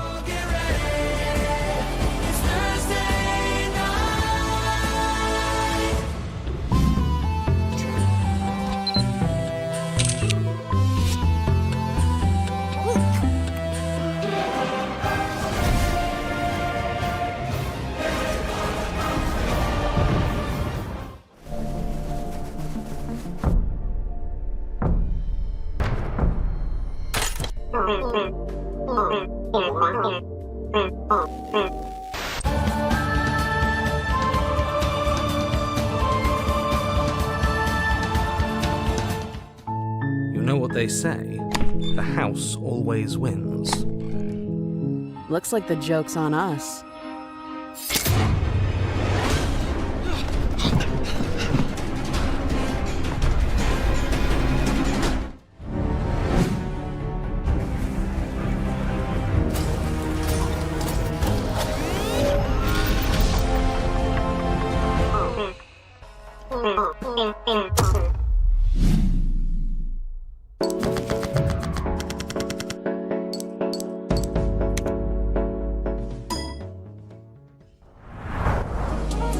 You know, just when I thought I couldn't possibly be more hooked on Balatro, they drop a collaboration I'm already obsessed with. That one was huge, but this next world premiere is gonna rock your world.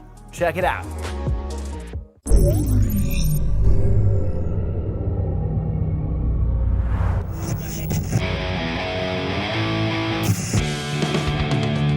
Your brain on drugs. Tonight on Behind the Curtain, we dive deep into one of the 90s most controversial bands. It was beyond our wildest dreams. Their music defined a generation.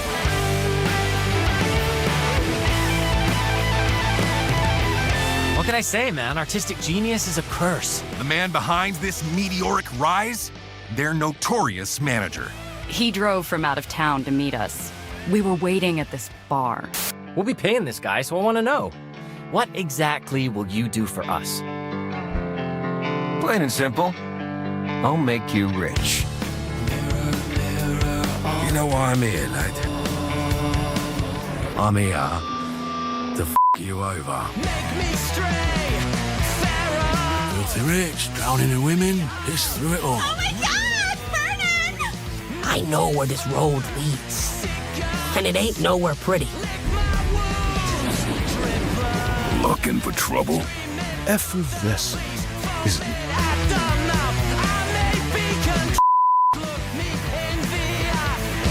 Ladies and gentlemen, rock and roll. So, I gotta ask, would you do anything differently? What exactly will you do for us? Mostly, I just try to stay out of your way. That's it?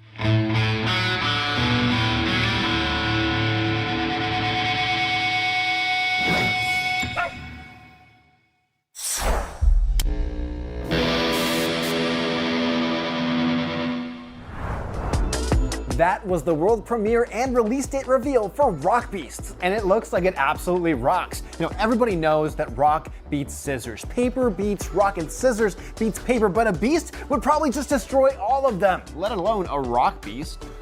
You know, that's something I never had to think about until right now, but it's actually pretty true. So thanks for that information, Al. I appreciate it. All right, well, there's tons more IGN Xbox Showcase coming up right after this quick break, so please stick around.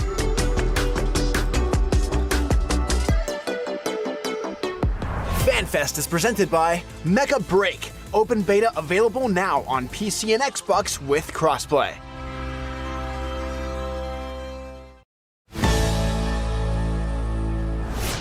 The average Cinefix movie list features nearly 100 different films and approximately 25 minutes worth of wall-to-wall deep dive analysis. To simulate that pace for this 30-second ad, we're featuring 26 different films, and before you say it, no, that math does not check out. We're not math people, we're movie people. We can't even count down from 10 without ending up at, like, 96. Subscribe to IGN Movies and TV for more Cinefix movie lists. Bad at math, great at movies. Can't find that final collectible you're missing? IGN strategy guides and interactive maps are here to help. One step at a time. IGN guides are trusted by millions, easy to use, and best of all, free. IGN has the very best, most complete and accurate guides for Shadow of the Erdtree, Baldur's Gate 3, Tears of the Kingdom, and so much more. See? It's good, right? Every guide is tested and verified for you by experts. Just search for IGN when you search for guides.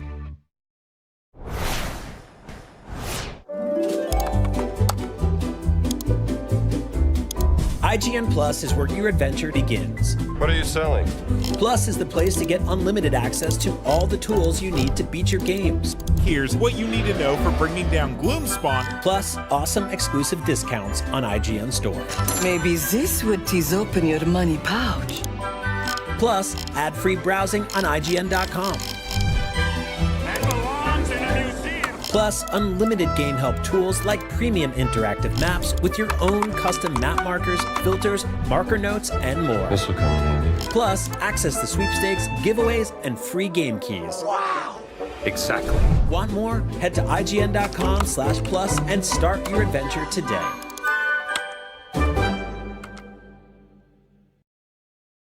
Welcome back to IGN Xbox on IGN FanFest. Up next, 3 more games guaranteed to put a smile on your face, especially if you were fond of a certain rhythm-based strategy series that involved commanding an army of little creatures to the tune of a catchy soundtrack.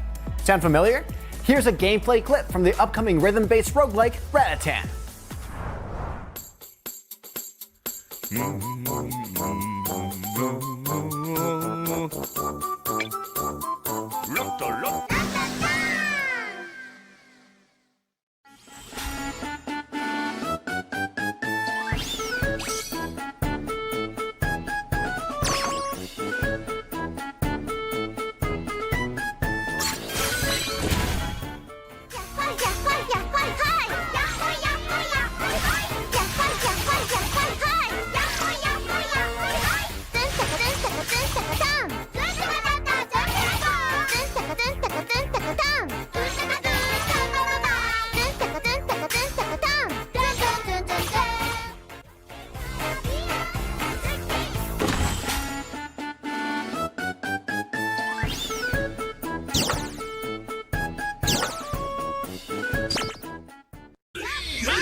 all keep our favorite moments close to us, somewhere safe.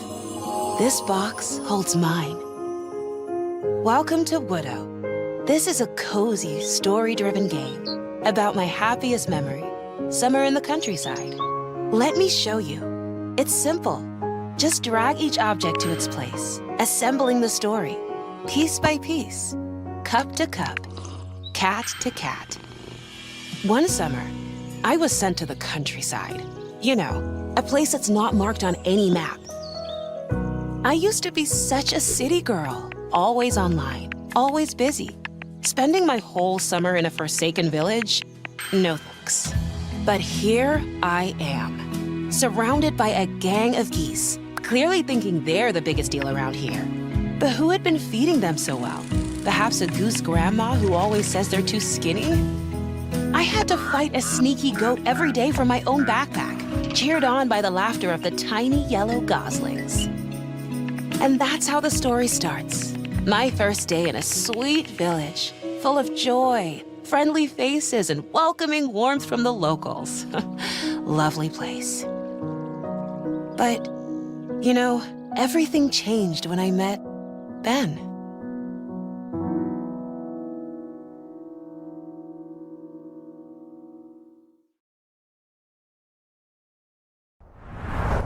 That was Tempopo, Ratatan, and Widow. And honestly, saying those three very different game names in a row makes them sound like a roving band of like mischievous elves or three aliens in the very back of a Star Wars cantina. You know what? You might be onto something with that one.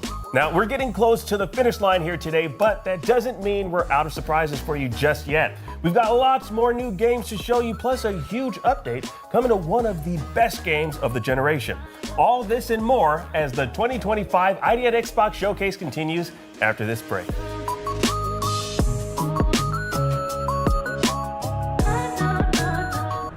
FanFest is presented by War Robots Frontiers. Pre-register now for an exclusive reward.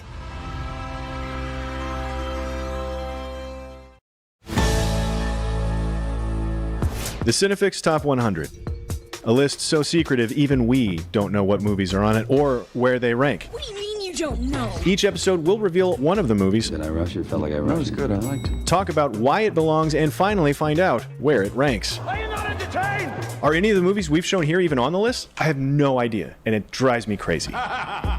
Join us as we find out on Cinefix, IGN, and wherever you get your podcasts. Why so serious?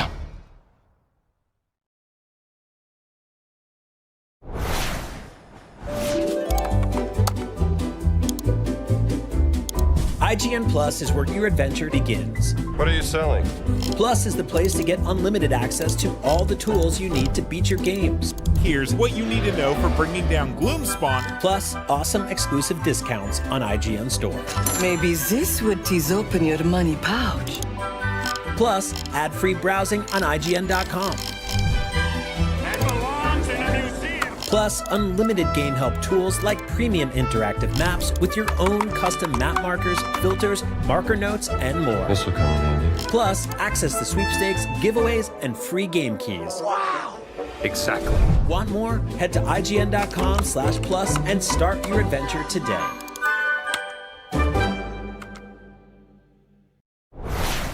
Can't find that final collectible you're missing? IGN strategy guides and interactive maps are here to help. One step at a time. IGN guides are trusted by millions, easy to use, and best of all, free. IGN has the very best, most complete and accurate guides for Shadow of the Erdtree, Baldur's Gate 3, Tears of the Kingdom, and so much more. See? It's good, right? Every guide is tested and verified for you by experts. Just search for IGN when you search for guides. Welcome back to the 2025 IGN Xbox Showcase right here on IGN's FanFest. Now up next, we've got a bunch of new game trailers to show you, so hey, instead of just teasing you and making you try to guess what we're going to show you, we'll just cut to the chase and give you what you want. Take it away.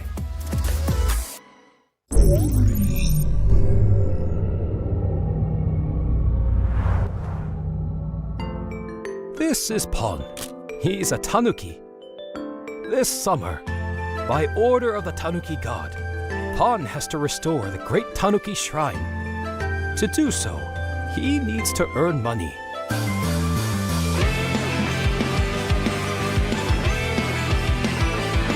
Pon takes on the role of a delivery tanuki, mixing hard work with stunting around town. It's a busy summer for Pon, but even tanuki need to rest now and then.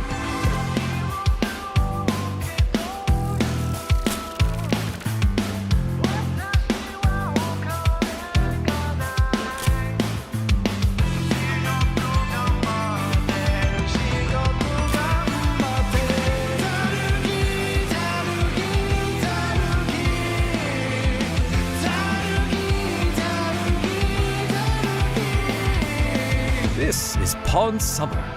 We hope you'll enjoy the adventure together. Tanuki, Pon's summer. Available on Xbox Game Pass later this year.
Cora, Beck, Tron.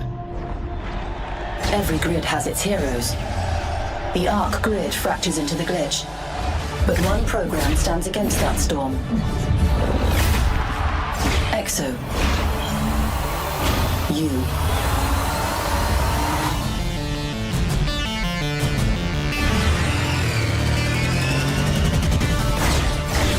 A hero is nothing without their grid. Exo fights for hers, against those who would tear it apart. She must escape core, but escape is not enough. A loop cannot be broken without a change in conditions.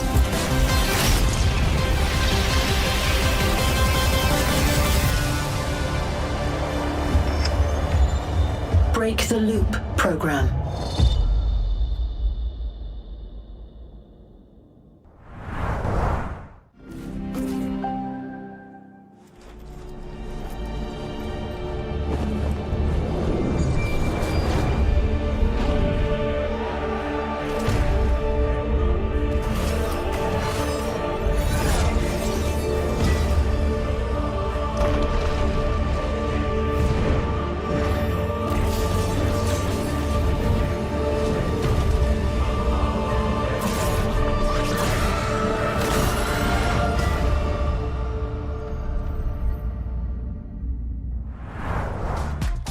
That was Tanuki Pon's Summer, Descenders Next, Tron Catalyst, and 33 Immortals. A little something for everyone, and that's the truth.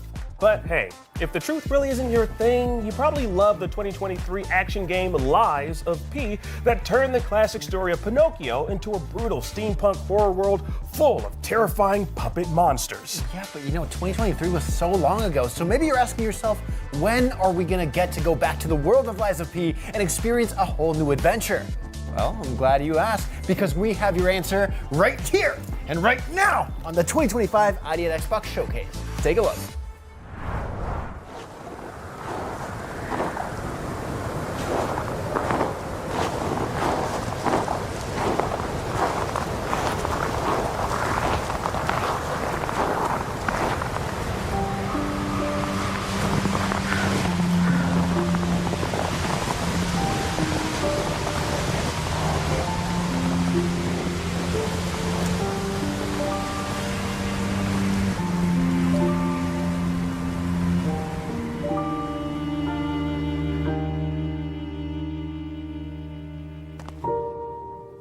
Listening to this song always reminds me of you.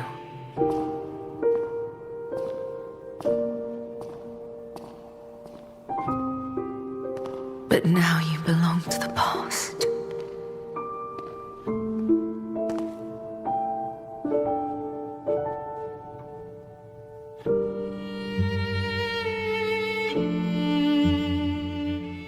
Do you remember the time we all gathered to play this piece together?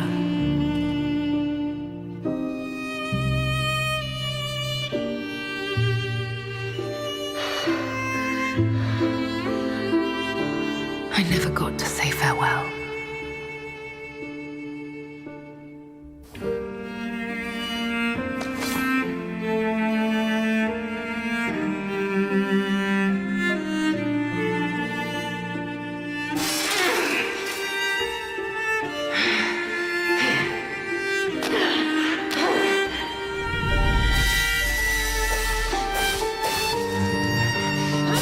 I know it changed everything. But we endured.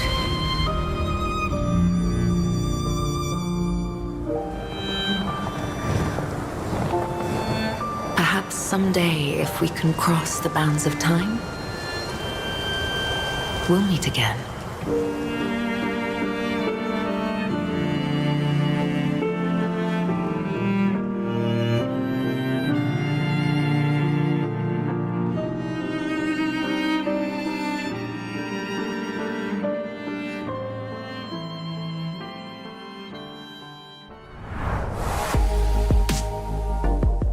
And there you have it, the exciting reveal of Lies of P Overture from the brilliantly talented team at NeoWiz. And that just about wraps us up here at the 2025 ID at Xbox Showcase here on IGN. And it was a blast. Yeah, but wait, if you want even more fun for Xbox fans, stick around, because Unlocked is our weekly Xbox podcast here at IGN, and we've got a whole post-show coming your way with special guest Guy Richards, the head of ID at Xbox. And believe it or not, the ID at Xbox Showcase is just day one of IGN Fan Fest, and we've got 4 full days of fantastic stuff just for you, starting at 10 a.m. Pacific time tomorrow, continuing each day all week long. And we'll have new looks at things like Mythic Quest, Daredevil Born Again, WWE 2K25, Alien Rogue Incursion, the new horror comedy The Monkey, and tons more. Check out IGN.com for the full schedule and IGN's YouTube channel for anything you might have missed. But for now, thank you all so much for watching the ID at Xbox Showcase and celebrating all these fantastic game reveals with us at IGN. It's always an honor to partner with Xbox to help bring you the future of Xbox games. We'll see you again very soon.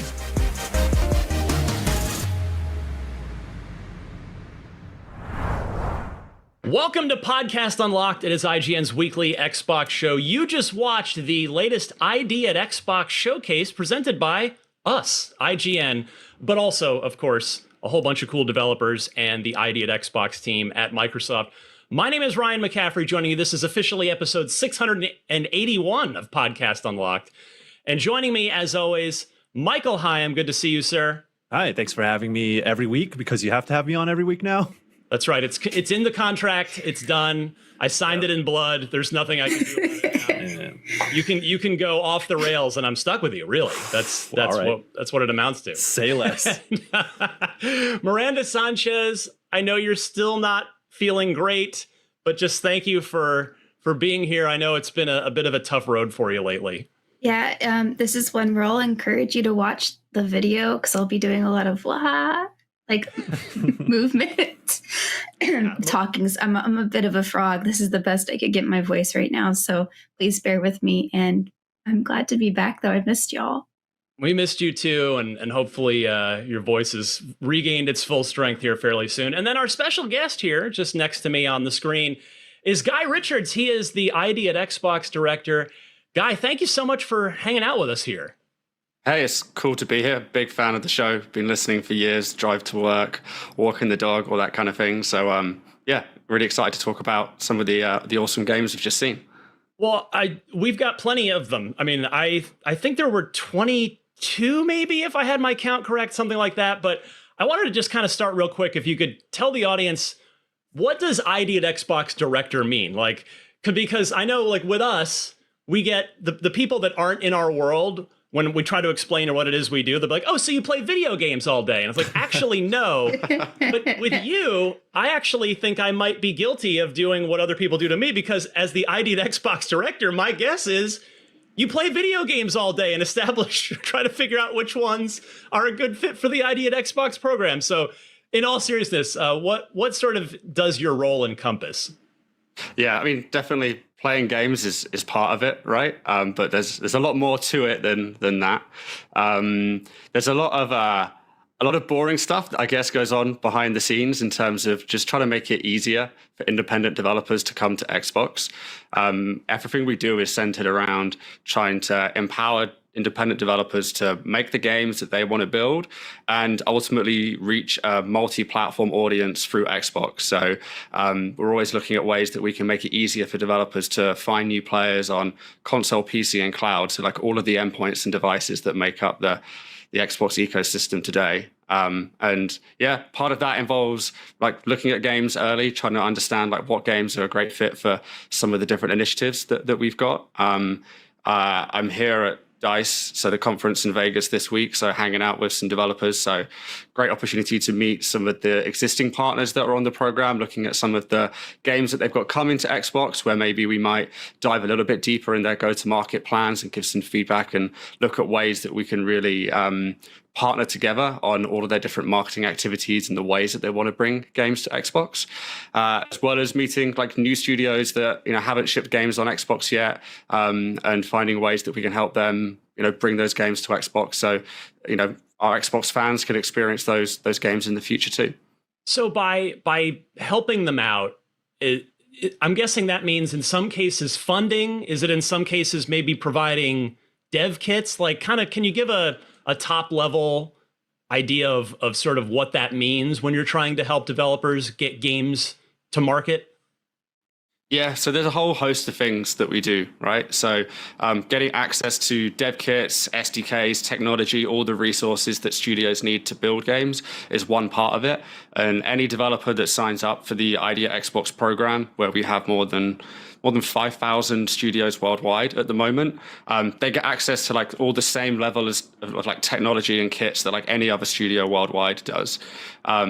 We then provide a ton of resources and different teams to help studios go through the process of what's required to ship a game on Xbox. And we connect them with different experts as well, either through like one-to-one meetings where we're looking at the plans that studios have got for their games, or through different events tailored to help developers on different areas of like working with Xbox. So like the Xbox Store team will do kind of more like store-focused events where we'll go over like KPIs and best practices and all like the tips and tricks that like help you do like pre-orders and wish lists and like when to do trials, how to promote your game so you can like once the game's launched have like really sustained like commercial success on the platform, through to events that are more like technical focused as well in terms of like how to build a game for the Xbox ecosystem today and take advantage of some of those tools that are available that make the experience for players across console, PC, and cloud really seamless, like cross-save, cross-progression, and all these kind of things. So there's a whole host of things that we do in terms of like educating developers, giving them access to technology. And then we work really closely with some of the other programs at Xbox, like Xbox Game Pass. So there's a bunch of games today where they've got a partnership with us to bring their game to Game Pass. So there's like a funding element that's included there.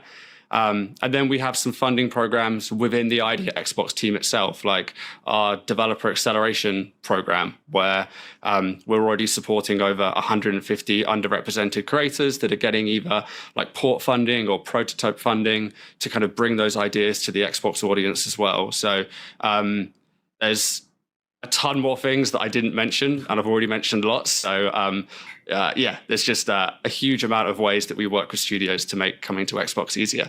It sounds like no 2 days are the same for you. It's a fair thing to say. Yep. I want to kind of ask something as well that I've been curious as I've gone to a lot of ID at Xbox events. I think GDC last year, I talked with the developers of Dungeons of Hinterberg, which was pretty big for ID at Xbox, and that showcase had so many different games from around the world, developers from around the world, and you get to support developers who might not have access to the same resources.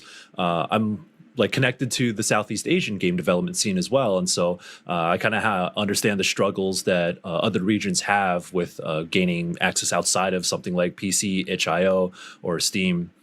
So is there anything you could share in terms of how you approach finding developers to help support throughout the world? Because I've seen ID at Xbox do it, so I imagine that is something that you're constantly working on as well. Yeah, so we have a global team of ID at Xbox people that are like out there working with studios. Like you mentioned, like Southeast Asia, there is a region that you're connected with. Like that's a really big focus area for us. Xbox has like a dedicated team out there with people in Thailand and Singapore, South Korea, working with studios in that region. And we just had the new DLC for Lies of P from NeoWitz, that are South Korean team. Yep.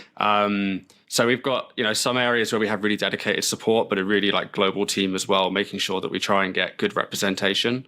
And on our Indie Selects program, so like some of the dash coverage that we do monthly to celebrate indie games on Xbox, there's a whole South Korean creator channel which is live on the store at the moment. So again, it's not just about finding games in that in those types of regions, but the efforts really carry through like end to end at Xbox. So you're seeing like our marketing and our store teams like really leaning into the work that we're doing to discover more great games from those regions too. And I have to imagine that the smallest dev teams you work with are one person. I imagine a lot of ID at Xbox creators are one person projects. But like how far does it go the other way? Like what's the largest teams that you work with? It's pretty varied, right? So we definitely have studios which can be as small as one person, and then we get up to some of the world's like biggest independent developers that are in the regions of having like hundreds of people making games for them at the same time, right? And I think even if we look at the showcase today, like there's a great variety of content and different ways that games are coming to Xbox. There's studios that have worked with us before that are self-publishing. There's new studios. There's some of some of the industry's leading like independent publishers like Team 17 with titles in there. We're supporting up and coming publishers like Cult Games, which have got 2 games in the showcase. So there's lots of different types of studios, different ways that games can come to Xbox, and we really work to provide the flexibility for whatever way like a game wants to come to Xbox. We can support it. Now, sorry, Miranda, please go ahead. Sorry, I was just going to say, I think one of the things I appreciate most, as we saw in the presentation, is that you guys always do such a great job of selecting such a wide variety of kinds of games too, and really championing, I think, games for all ages as well, which is kind of a big thing. I don't have kids, but I was a kid once, and know like having been a kid, like looking at Xbox, so I was like, oh, that's like the adult machine. But I think with ID at Xbox, I've seen more and more games that are a little bit more kid-friendly come to Xbox and be like really championed in a way and very visible, that I think is really important to make it feel a little bit more welcoming to all kinds of people who want to play all kinds of games. Yeah, definitely. Like we want to make sure there's a game for everyone and an audience for every game, right? And like we can't always predict like what the size of that audience is going to be, but it's really important to us that every developer has an equal shot of reaching that audience and having success on the platform.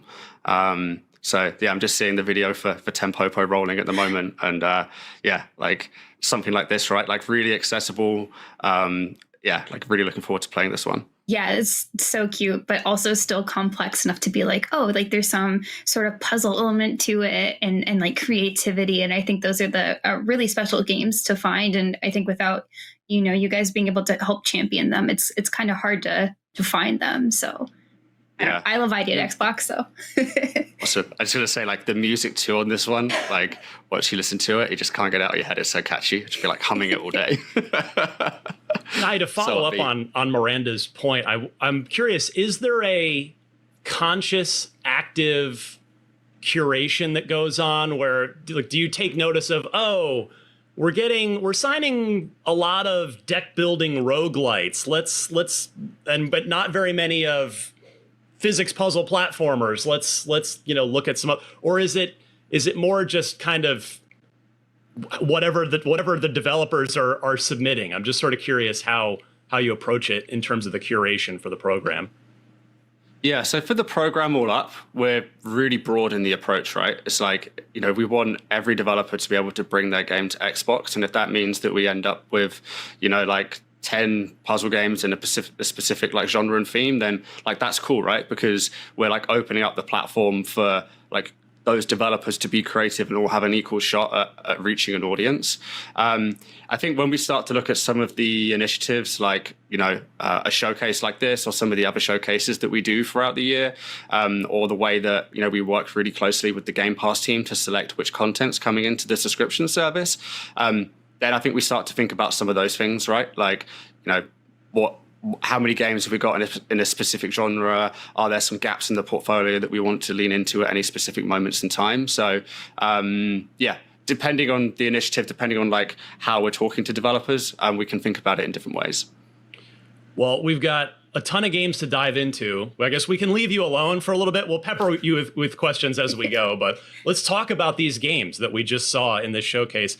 I'm going to selfishly just pull the host card and start with my favorite game of this whole thing, which I knew was going to be my favorite going in. Not that there weren't other cool ones, but it's because I've already played this game. I played it a year ago, did a preview. I sat down knowing nothing about it at GDC last year.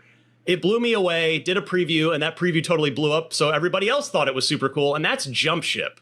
So can you...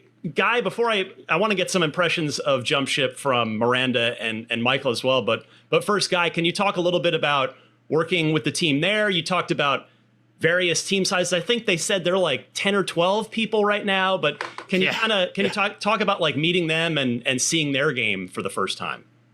Yeah, so it's a 10-person team from Sweden. The co-founders, Daniel and Philip, both come from, or Daniel comes from Coffee Stain and Mojang, and Philip from Hazelight. So, like, we've known the team for a long time before.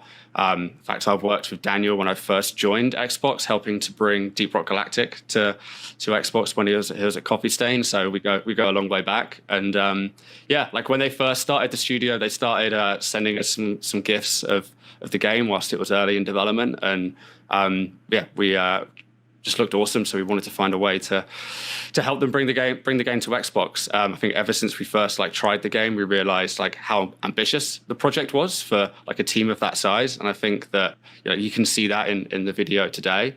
And the Nordics as a region, I think, has such a strong heritage in co-op experiences. If you look at some of the games, again, like the games from Hazelight, It Takes Two, with games like Dark Tide and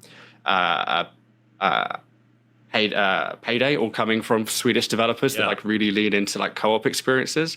And I think this is just them taking it's their take on what the region is really, really strong at. It's got Sea of Thieves vibes in it. Mm-hmm. So yeah, it's one we're super excited about.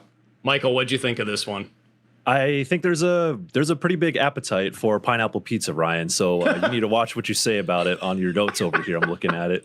But I also think there's an appetite for this kind of game. I mean, there's, co-op experiences are always welcome around these parts, of course. But I think in the advent of something like Helldivers, I think having a lighthearted experience that is also intense in a way, because that game is not necessarily easy to jump into, or it's easy to jump into, but you really got to be on top of things. And I'm getting some of that impression looking at Jump Ship. And I know that you've played it, Ryan, and kind of likened it to Left 4 Dead in space with a few other elements on top of that.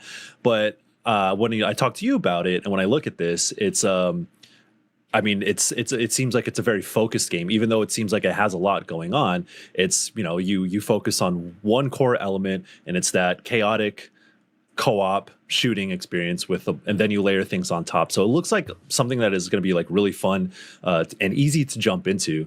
That is also not too heavy, because big budget games nowadays, they have to layer a lot of things on top, and sometimes there's a big learning curve that comes with that. But I look at Jump Ship and I'm oh, I know what that game is about. I know what I'm supposed to do. So just give me it and we'll figure it out. So I think it's nice to see something on this level be included with ID at Xbox. You have the deck builders, you have the isometric action games, you have the Metroidvania style side scrollers too. But then you also get a full-on co-op shooter alongside all of those. So that speaks to the variety and also, the level of production value that you get from different games as well. Miranda, I know that you love playing co-op action games with friends, with family members. How did Jump Ship resonate with you when you took a look at it here?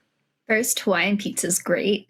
Yeah. That's all I'm going to say. I think it's delicious. It's great. You can find some like really great slices out there. Yeah. Hey, yeah. Sorry, Ryan. You're the odd one out here. You're not on the team here. I'm sorry. I have to rethink these relationships on this podcast.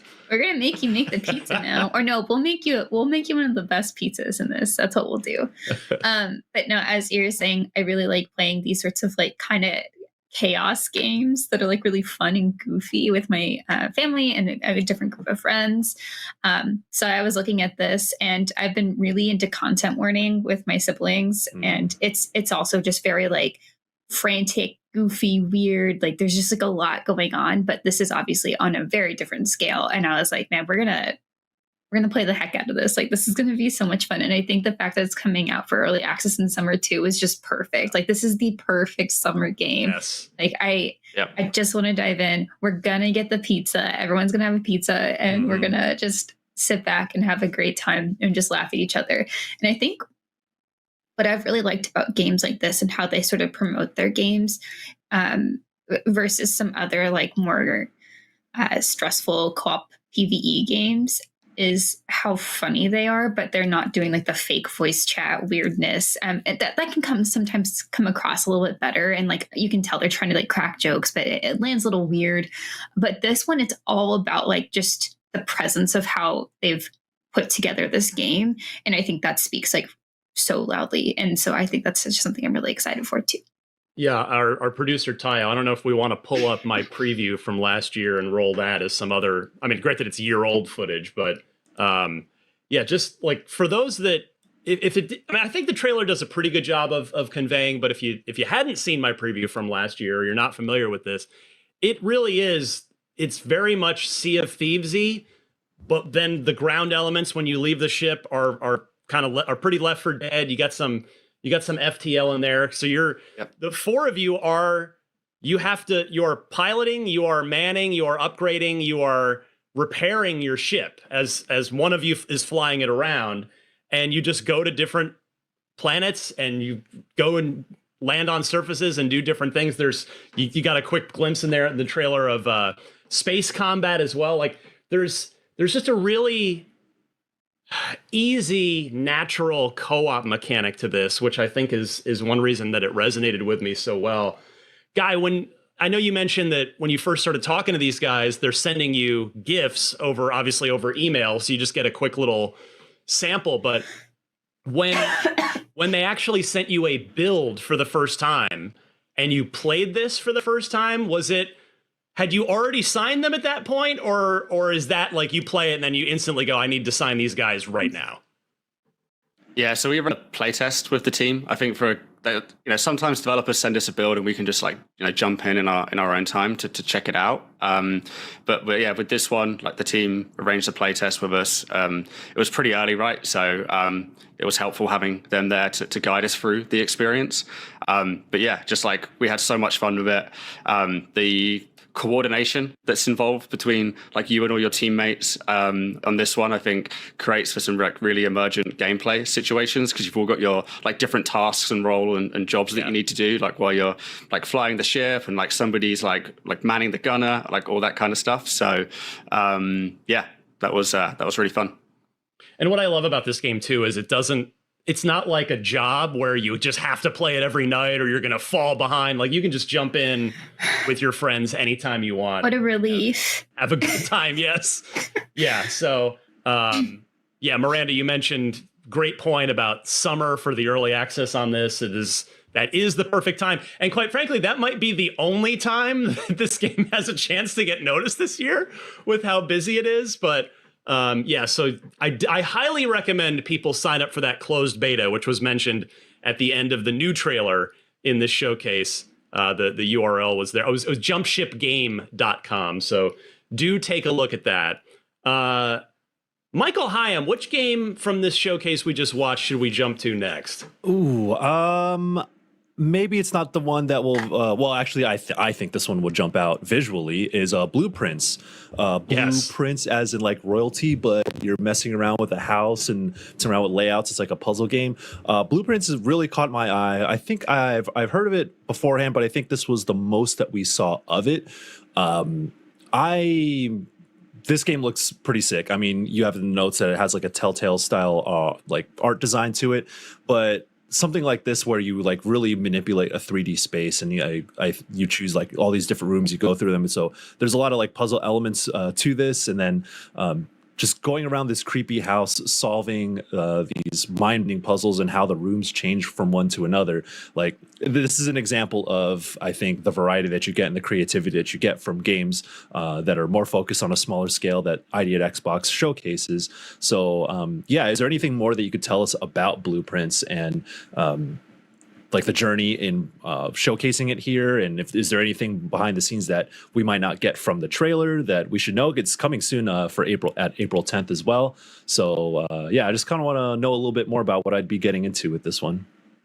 Yeah, I mean, you did a great job at explaining the game there. I think one of the really unique things here is about like how you can manipulate the house and all the rooms in the house change, creating for different journeys through the game. The publisher Raw Fury is a partner of Xbox that we've been working very closely with since they first like set themselves up as a publisher. Must have been about over 10 years ago now.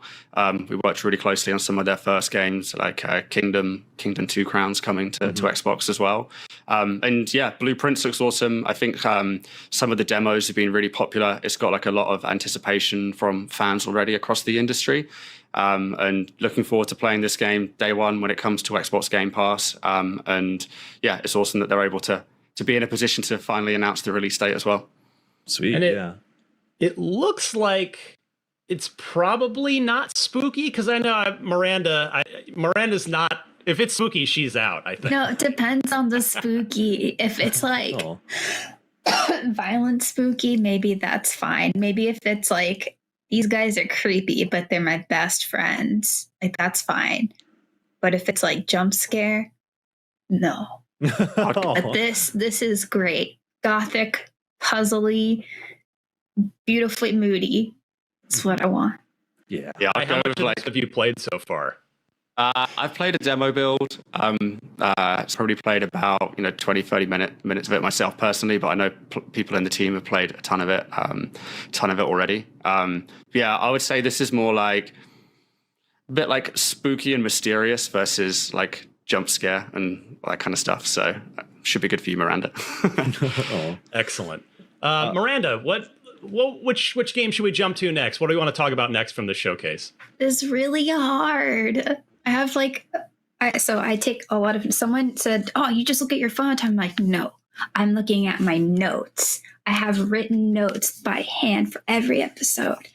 Anyway, I would say the next one would be Tanuki Pond Summer. Oh, so cute. I love it. There's so many I loved in this, and I was like, that one. Jumped out at you, Miranda.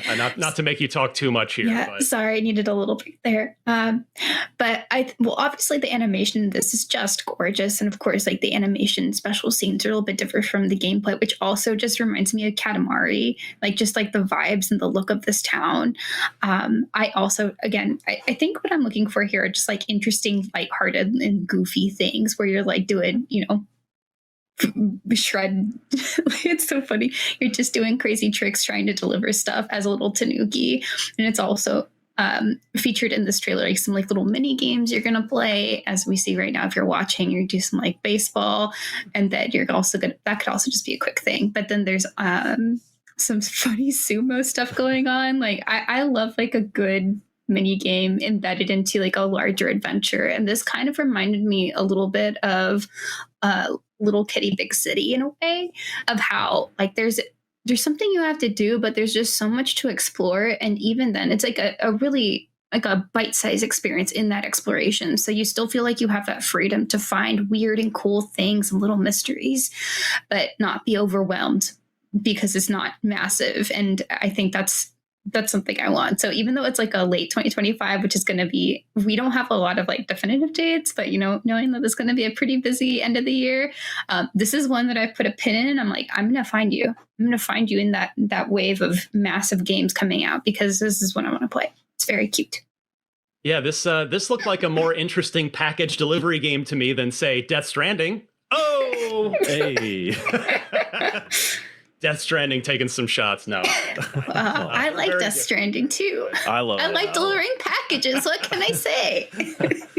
This is absolutely adorable, and yeah, it's clearly like a no stress game too, which I think is just nice when you're playing a bunch of deep RPGs and dramas. Like right now, I'm in the middle of Avowed, which we're going to talk about, or we talked about on last episode.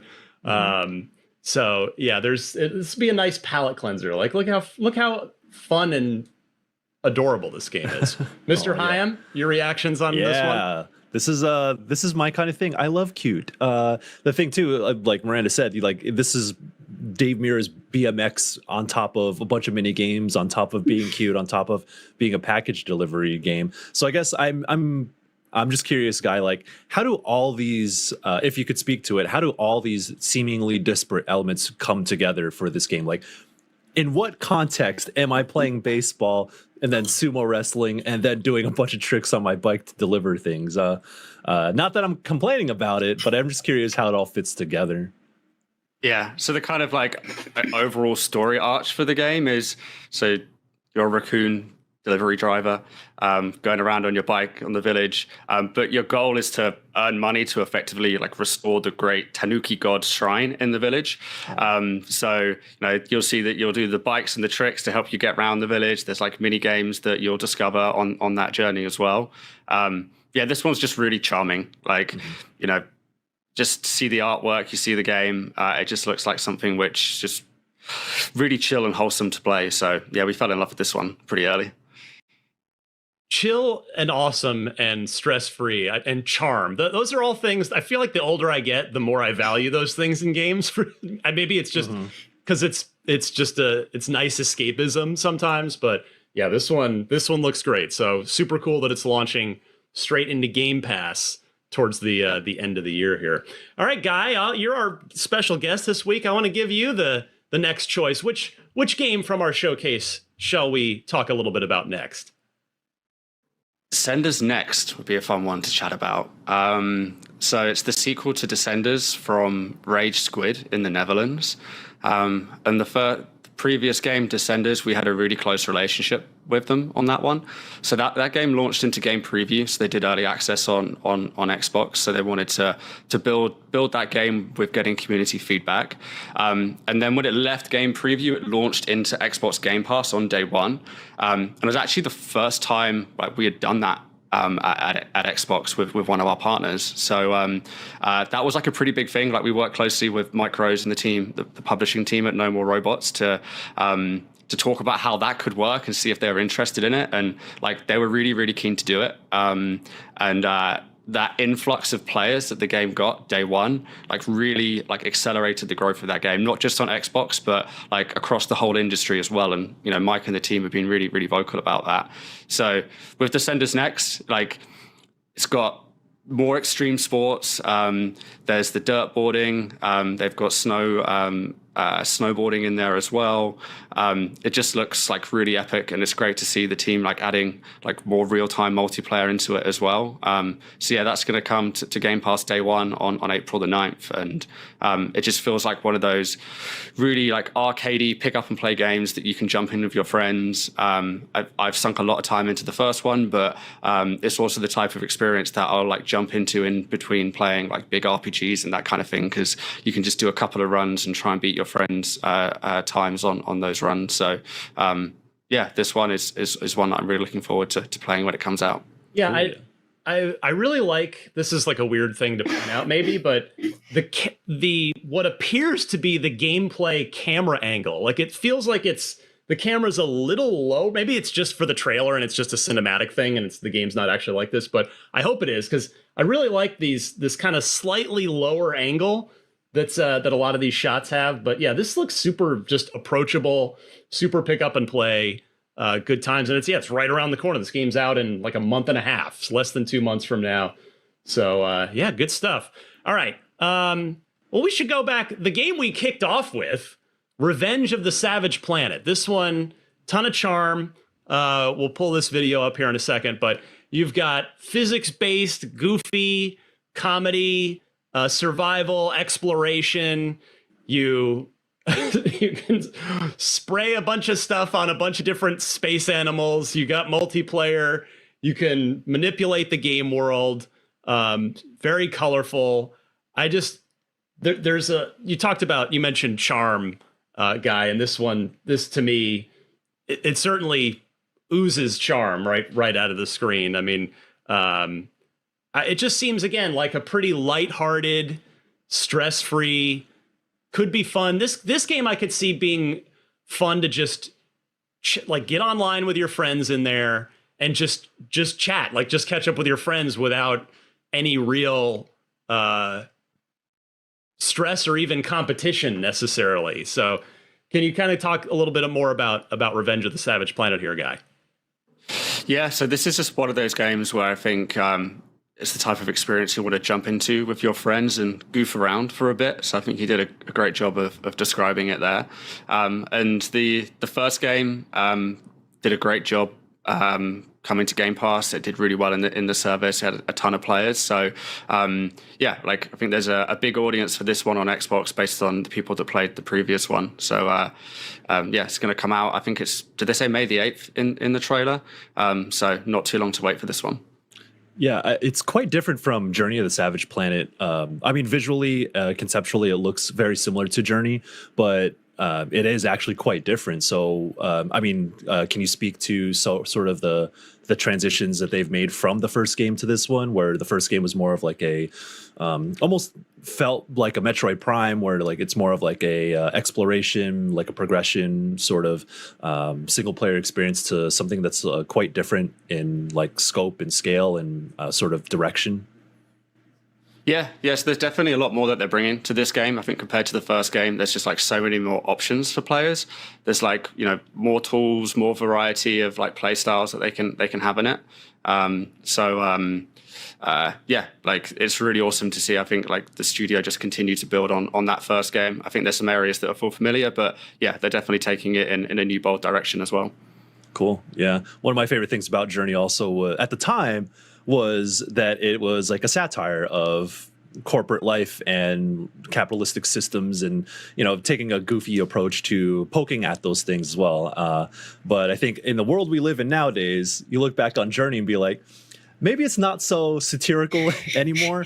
And I hope that they kind of lean into that direction even harder. Is there anything you could share in terms of the story that is surrounding Revenge compared to Journey? Not at this stage. I think I've only played a short amount of this one, so it's one that I'm looking forward to playing a lot when it comes out. But yeah, it's definitely got that goofy charm that the first one has. So that's something that I'm excited about. Cool. Miranda, which of these adorable animals in the trailer, these space animals, is the cutest one? Probably the first one they show that they goo. It's really funny. Not you'd probably expect the small fluffy one with the big eyes. Not that one. Not the first one. It's a little. The eyes are too big. I'm glad we explode it. It's good. But no, this trailer is fantastic. It's so funny. It's such a great way to start the showcase. Absolutely. Guy, you mentioned when you were talking about this one that the first one saw a lot of success on Game Pass.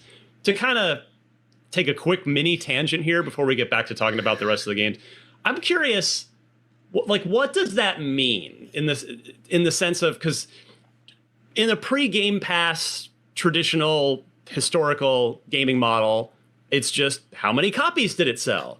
But with Game Pass, where you can buy a game in Game Pass for a discount, and I'm sure that's one of the metrics you look at, but when you say it did well in Game Pass, talking about Journey to the Savage Planet, does that mean, is it like a Netflix thing where it's one of the more played games in ID at Xbox on Game Pass? Or I know you can't speak to specific numbers, but can you speak maybe a little bit to holistically how you look at and measure success when it comes to the ID at Xbox program and maybe specifically as it pertains to Game Pass? Yeah, I think it's important to note that success can look different for any game and any developer, whether that's on Xbox or in Game Pass as well, right? So, if you take a game like Journey to the Savage Planet, you can look at like how many people played the game in Game Pass, like how long they played it for, like the sort of like player behaviors whilst the game was in the service as well, right? Like how often they came back and played it, like all these types of things, right? So there's a ton of different metrics that we can consider towards that. But yeah, like different games have like different ways to be successful on the platform and in Game Pass. Like we're just looking at like the Tanuki, right? Yeah. I think it's awesome that people can like jump into that game. It acts like a palate cleanser. I think that, having that game in the service alongside like Xbox's first party titles as well, right? There's like a ton of different roles that content can have in providing the depth and breadth of experiences that makes for like a really awesome like quality catalog of content. So yeah, like success could look different for different developers, and the first one did really well. We're really happy with the amount of fans it had on Xbox and with Game Pass, and that definitely contributes towards us wanting to work again on the sequel, right? Good stuff. Miranda, back to you. Which game would you like to talk about next of the many, many games in this showcase? Outbound, which is obviously such a me game. Speaking of other like kind of comfortable, fun games, palate cleansers, sometimes as far as palate cleansers go, I'll actually look for games that have like super short experiences as well that I can play in between. Say like if I have like 4 hours of meetings, I'm like, I just need to like rinse out my brain. This is not quite that, but I think I look for like other sorts of cozy games, whether it's like after a really long day or something. And this one just feels like it's got the customization. It's obviously got this like cute camper. I can't tell you how many like there's a lot of cute camper videos on YouTube, guys. People restore their campers and make really cool things. And now you can do this and make a little greenhouse on top, which is even better. So this was just immensely my vibe. I was like, yeah, this is a Miranda game through and through. I'm so glad you mentioned this one, because this is actually the one that I was going to bring up next when it came back around to my turn. So I'm really glad you mentioned it, because to me, number one for me here, the thing that draws me in right off the bat is the art style, because it's a little Firewatchy, and maybe part of that's the setting too, right? Like I thought of that too. It's like the pleasant Firewatch. But yeah, it's like instead of being Firewatch, but instead of being the lookout, you're just a citizen coming to camp in the national park in your camper van. But yeah, it's just, I love the art style. And as you said, it's just, oh yeah, look at our mega producer Tayo bringing it with that Firewatch footage right away. Man, I missed that game. What a great one-off that ended up being. But hey, those guys went on to contribute to Half-Life Alyx, so I can't really complain. But yes, Outbound just seems like you can just sink yourself in it for 10 minutes or an hour or 4 hours or however much you really want to. Michael Hyam, you gonna lose yourself in this one from time to time? Maybe. I mean, I tend to be in the mood to attack and dethrone God in my RPGs, but I do like to take my breaks and have games where I'm not trying to be as powerful as a god. But which is going to tie to another game I want to talk about. But there is something nice about having something like I really liked Unpacking, which I was surprised by. Like I saw it and I'm like, I don't know if that's for me. I'm gonna give it a shot. And then, a couple hours later, I'm like, oh, this is actually starting to like be a very tranquil experience. And, a lot of people get that sort of thing from like an Animal Crossing or like a power wash simulator. So there is something valuable about having that stress-free experience, even though building out your camper might seem like work, but there is something nice to creating your own space and making it yours. And I feel like there are a lot of games that have elements of that. Even something like Starfield, where there's an element where you're like building your own base on a planet somewhere else. There was like, instead of going down these side quests where I'm trying to hunt down some evil corporate goon or whatever, I could go to a planet and just start building my own space, my own camp.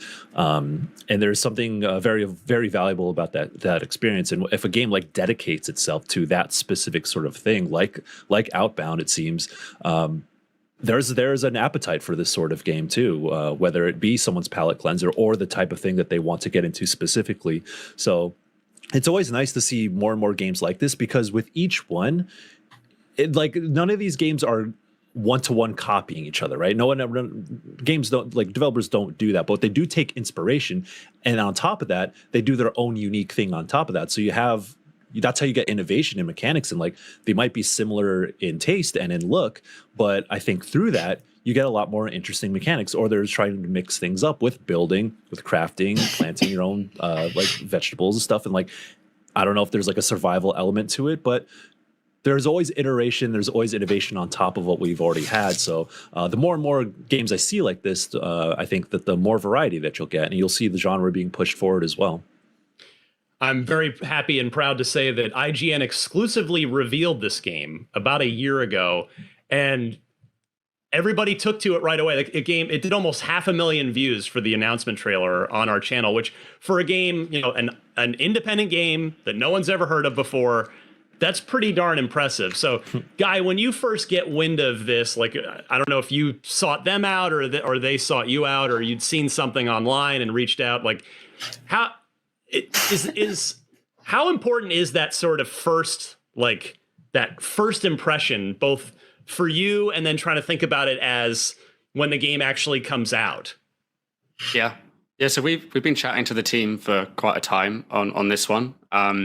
And I think this is the first time we've like actively been able to talk about the game coming to Xbox, which is really exciting. And like we have these conversations like all the time with independent developers about, hey, when's the best time and best way to like release and announce your game? I think this is a situation where like we love the game since the moment we saw it before it was announced, but like them partnering with you on the exclusive announcement and the anticipation that that's been able to create for the game, like we pick up on that as well, right? Like we're following like reactions to game in the media and from players as well. So yeah, like it's definitely something that we keep an eye on. I'm really looking forward to this one. Like I play a ton of survival games, so like Valheim and Ark Survival are like some of my favorite games of like all time for sinking hours into. And whilst this game doesn't have like the survival elements, it's got that like open world exploration and the crafting piece.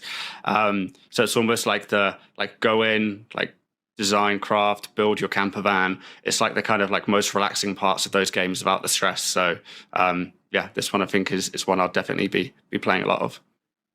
Michael, throw a game out.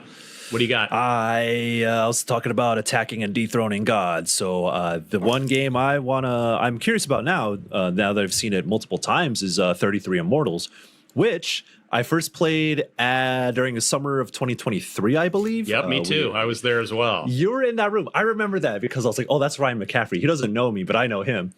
We played that game together. We did. Unknowingly, I guess. And Destin was there as well. Oh, yeah. Because we went through like that theater, and then they took us in a back room. We went through a hallway, and there's like, boom, here's 33 Immortals. Or then there's like other games on top of that. But I remember playing it in its early build, because I think like Hades was still like very much in the conversation about like action games, roguelikes. But this, 33 Immortals is like so heavily emphasizes co-op. And that was a really fun twist on something that felt familiar at the time. But that was 2 years ago, so I just kind of want to get an idea of the progress that team has made, and some of the things they were able to really hone in on in the time since we last played this game. Guy, can you speak to that at all?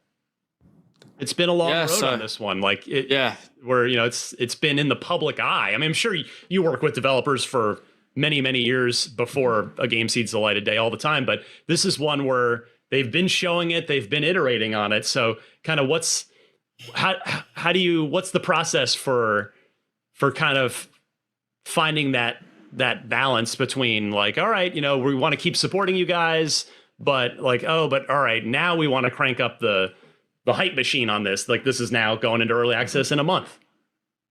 Yeah, I mean, we're really led by the developer on this one. So Thunder Lotus have been great partners of Xbox for many, many years, going back to when we had Spiritfarer on stage with us at E3.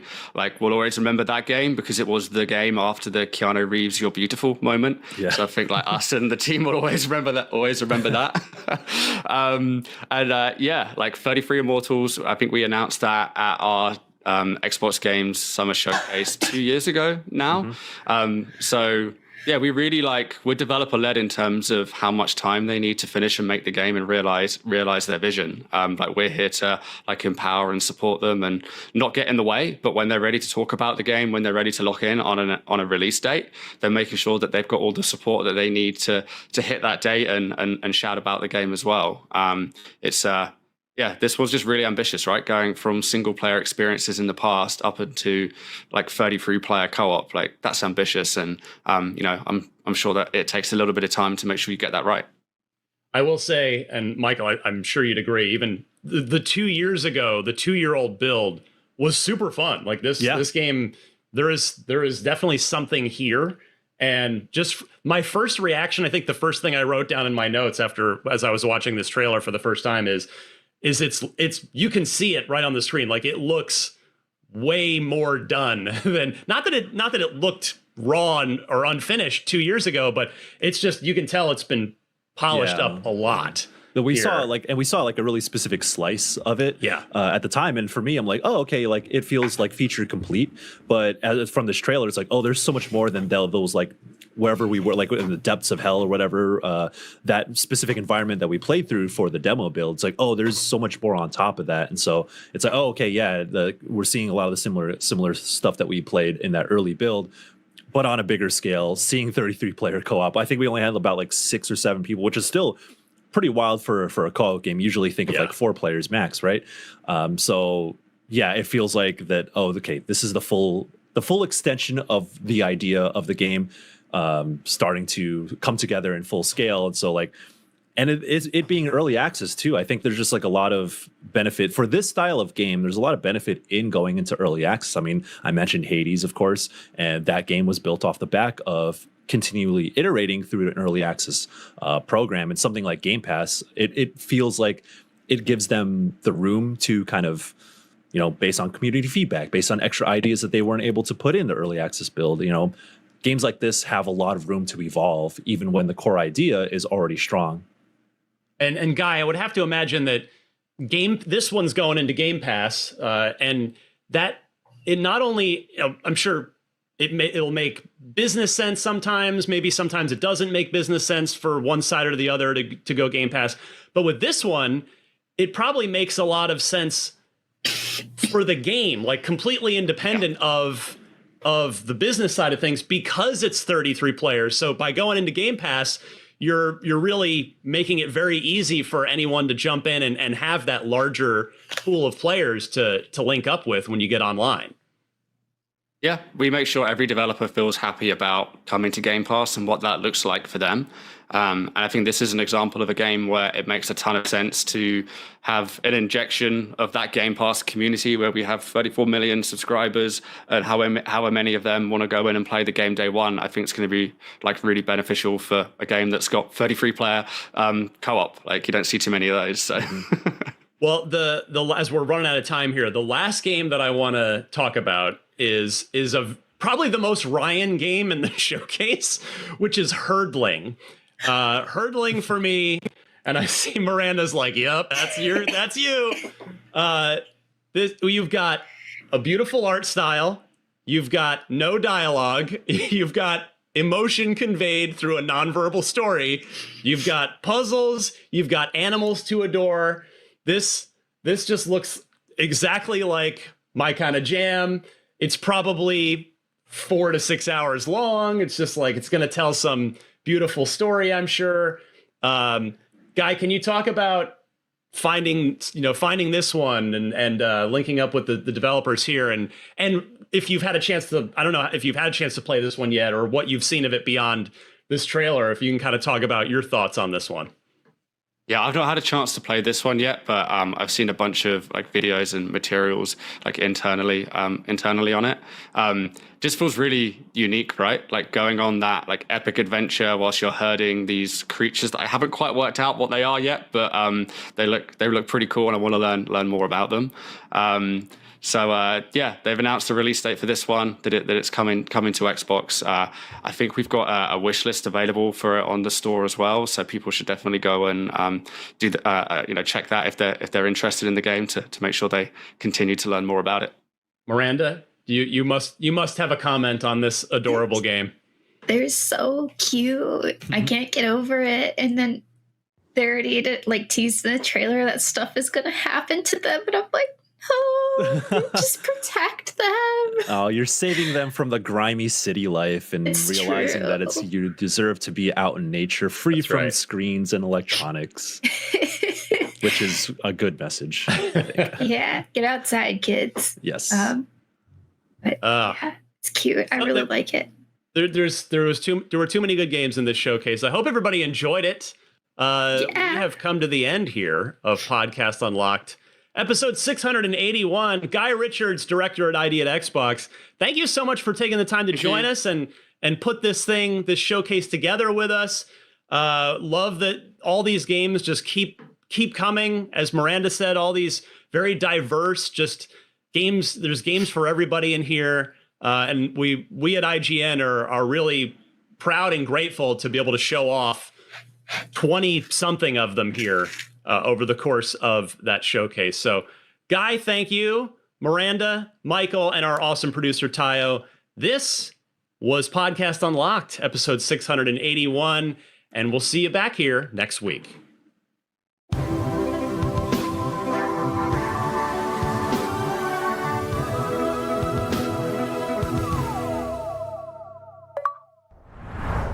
Hey there, friends, don't go anywhere. Coming up, we've got a look at Ultimate Sheep Raccoon, the follow-up to Ultimate Chicken Horse from Clever Endeavor Games, a studio that seems determined to make cartoon versions of the entire animal kingdom fight to the death in ridiculously slapstick ways. It's a very specific goal, but we support it. Check it out. You're watching IGN FanFest. 2016's Ultimate Chicken Horse was a fantastic party platforming game that was only missing one thing, even weirder animals. Here to tell us all about the follow-up, Ultimate Sheep Raccoon, is Richard Atlas, Fabio Grisi, Austin Jobry, and Ed Brazil from Clever Endeavor Games. Welcome, everyone. Welcome. Thanks for having us. Thanks for having us. So, Ultimate Sheep Raccoon is the follow-up to Ultimate Chicken Horse, but for anyone who's unfamiliar with these games, what are these games all about? So Ultimate Chicken Horse, at first, is a party platformer where you build the level while you play. So you place things in the level and then run across to the end, and your goal is to make it hard enough for everybody else, but easy enough for you. And that was this game, as you mentioned, that came out 2016. We've had great success with that game, and this is the next rendition. So you're racing bikes across the screen, but you're also placing traps and obstacles in the way to mess with your friends. But everybody's got to run through the same race. So every time you try and screw your friends over, you're also screwing yourself over. Who gets to place traps? How is that determined? Everybody. Everyone. So everybody places traps. Everybody runs through. Okay. So it's fair. Everyone's playing fair. Do you have to have played Ultimate Chicken Horse to understand what's going on in Ultimate Sheep Raccoon? No, definitely not. It feels different. In one of them, you're running around, you're sprinting, you're wall jumping. That's Ultimate Chicken Horse. In this one, you're racing your bike, you're angling yourself back and forwards, you're going off ramps, you're doing backflips. It's a different kind of style, even though the core of placing a thing and then running through the level is the same kind of loop. So when you launched Ultimate Chicken Horse 8 years ago, did you ever fathom it would take off as much as it did?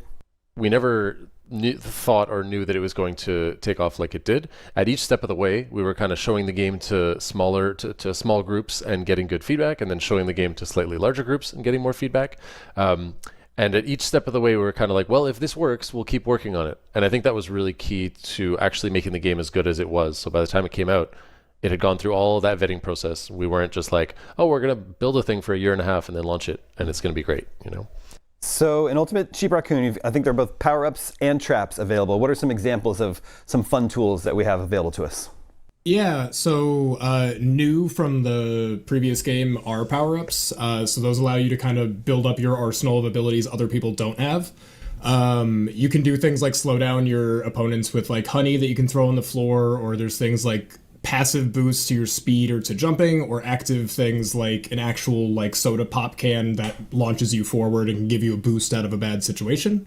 for traps and hazards, it's a lot of similar things from last time, like things like just a spiky ball that's just in the wrong place at the wrong time, or other things that are new to the game, like zones for going faster or for jumping over obstacles and stuff. So this time around, chicken and horse are joined by sheep and raccoon. Do these characters play differently from each other, or are they cosmetic skins? So to make sure that it stays fair for everybody, we make sure that all the characters play the same, even though they look different. And while Chicken and Horse got the main title for the first game, we wanted to give characters 3 and 4 the limelight for this one. So that's why this one's Sheep Raccoon. The game's going to be cross-platform, is that correct? Yes, that is the plan. Yeah, we're still pretty early in development, as you'll see with the gameplay footage. But the plan is to have it cross-platform across all consoles, PC, etc. All right, well, talking about animals beating each other up is fun, but actually making it happen ourselves sounds even better. So here to do just that are my IGN friends, Jobert, Luis, and Nick. Let's play some Ultimate Sheep Raccoon. Okay. So what is this level? What do we need to know about this one? This is Scrapyard. Okay. This is Scrapyard. We'll get into the level. First thing is choosing your blocks. So a pop-up is going to show up, and you can choose your blocks. You can rotate them, the bumpers, and then you can place them. And we'll see that because we're playing 8 players, only 4 players are going to get to place at once, and then the next round, the other 4 players are going to play. So you can see all the different blocks here. They have these little animations when you hover over them. And we've got a variety of different blocks, like this pendulum swinger that I'll grab, which can bump people around. We've got rails, we've got a coin. Yeah, we'll get more into that as we play.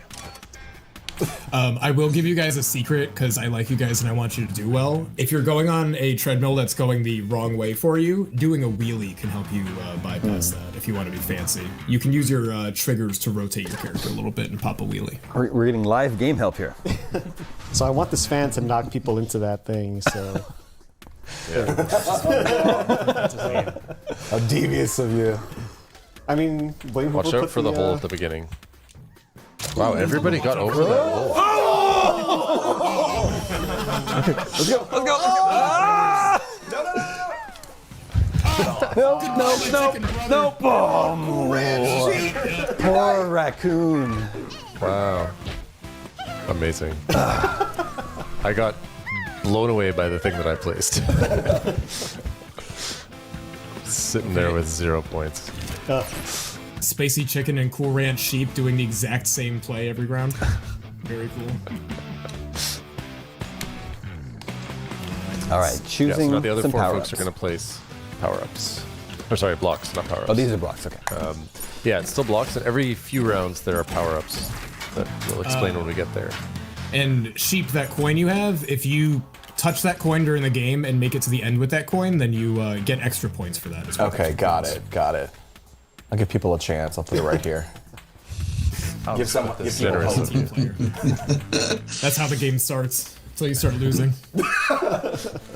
Then you gotta start hiding the coins. That's very helpful. I will save one. That's very helpful. Myself. That's very nice. And it will be me.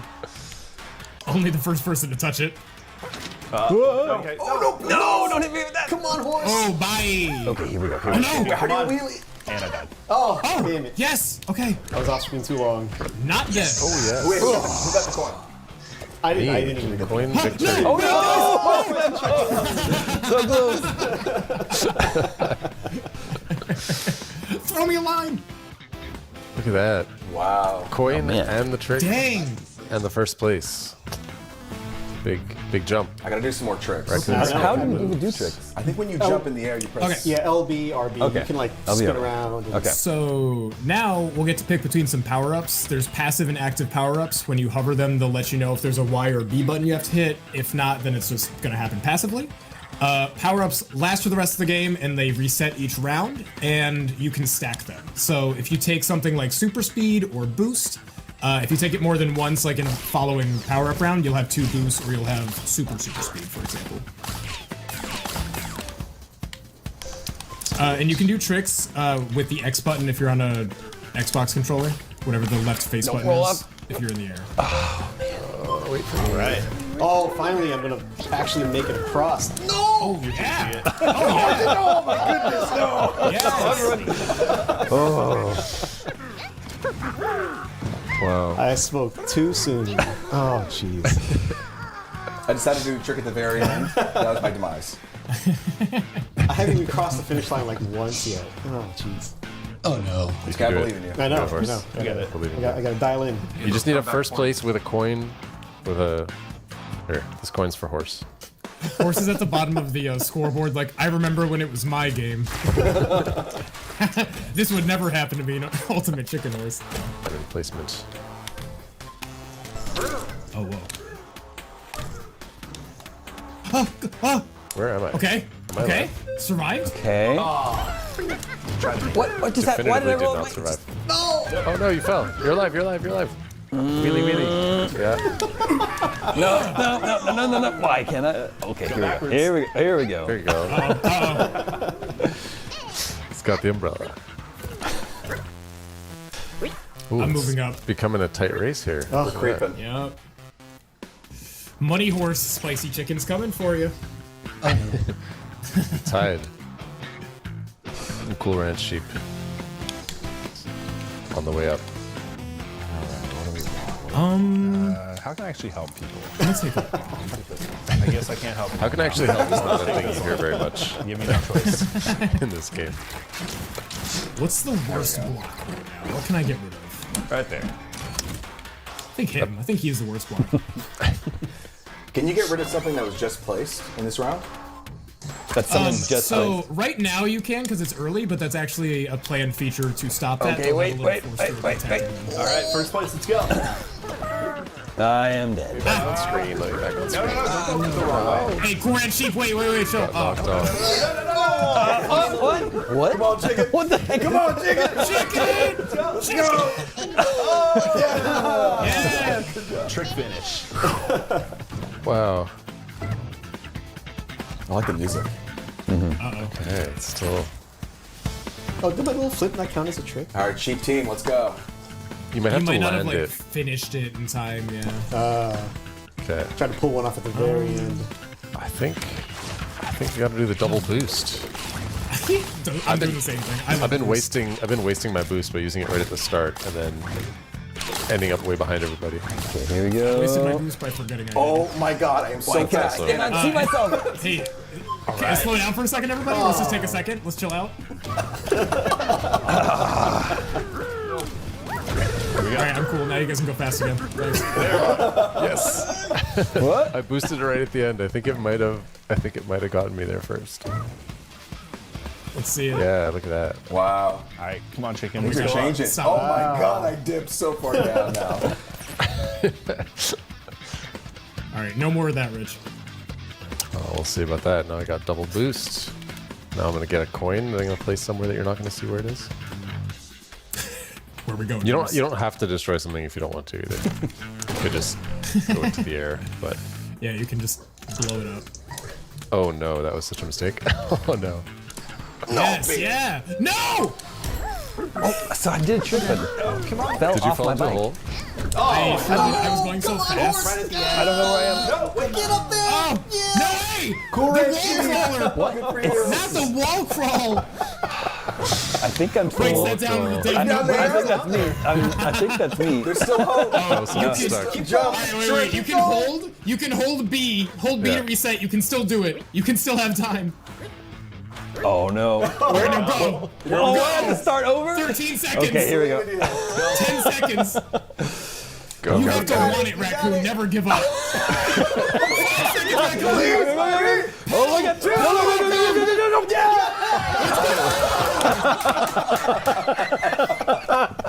Oh my god. But I'm in last place. Get F. Come on. Yeah, I think like wall crawling should give me like 9,000 points. Imagine it shows you the text on the side. Wall crawler. Oh man. That was Haha, excellent. no, I'm gonna remove that. Yeah. We can pretend it's not a bug.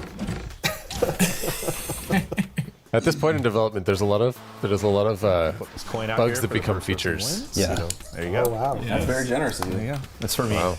Oh, So nobody take it. It's just Yeah. whoever gets my there coin. first.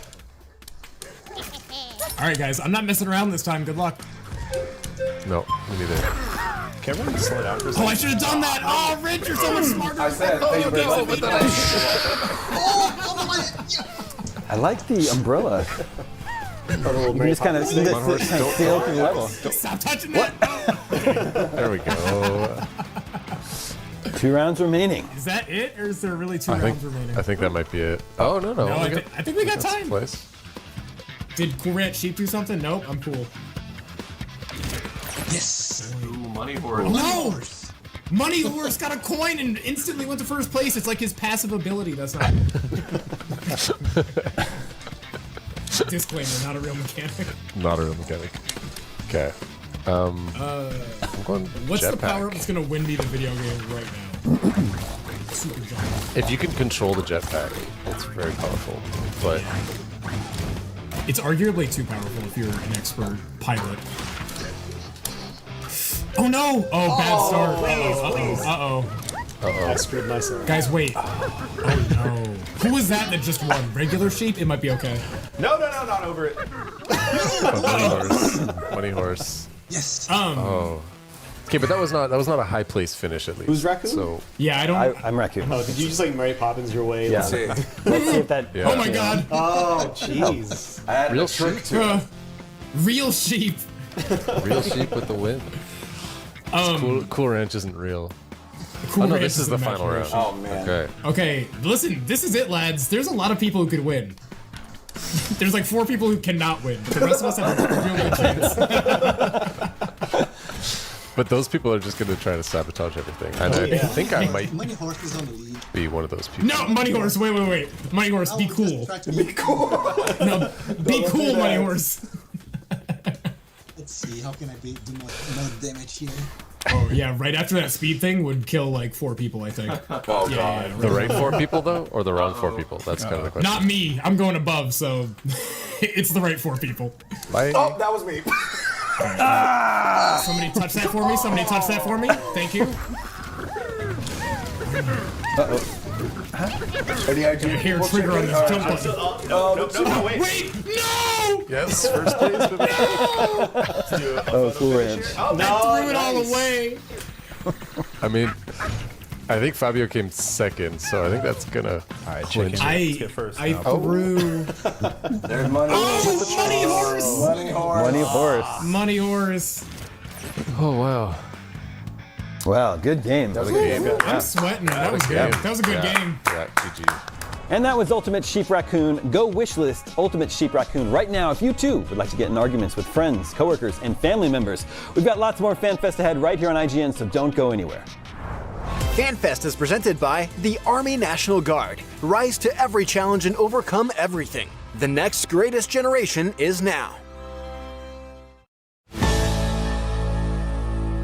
IGN Store has it all. From clothes and collectibles to vinyl records, accessories, model kits, and action figures from the biggest and best franchises like The Legend of Zelda, Star Wars, Fallout, Dungeons and Dragons, and more. Whatever your pop culture passion, you're guaranteed to find something you love. There are new and exciting products hitting the store every week, like the Wasteland-ready Fallout Vault 33 hoodie, which pairs perfectly with the working wearable Pip-Boy. Plus, high-quality IGN Store exclusives like the powerful and spicy Star Wars Dark Side Hot Sauce by Truff.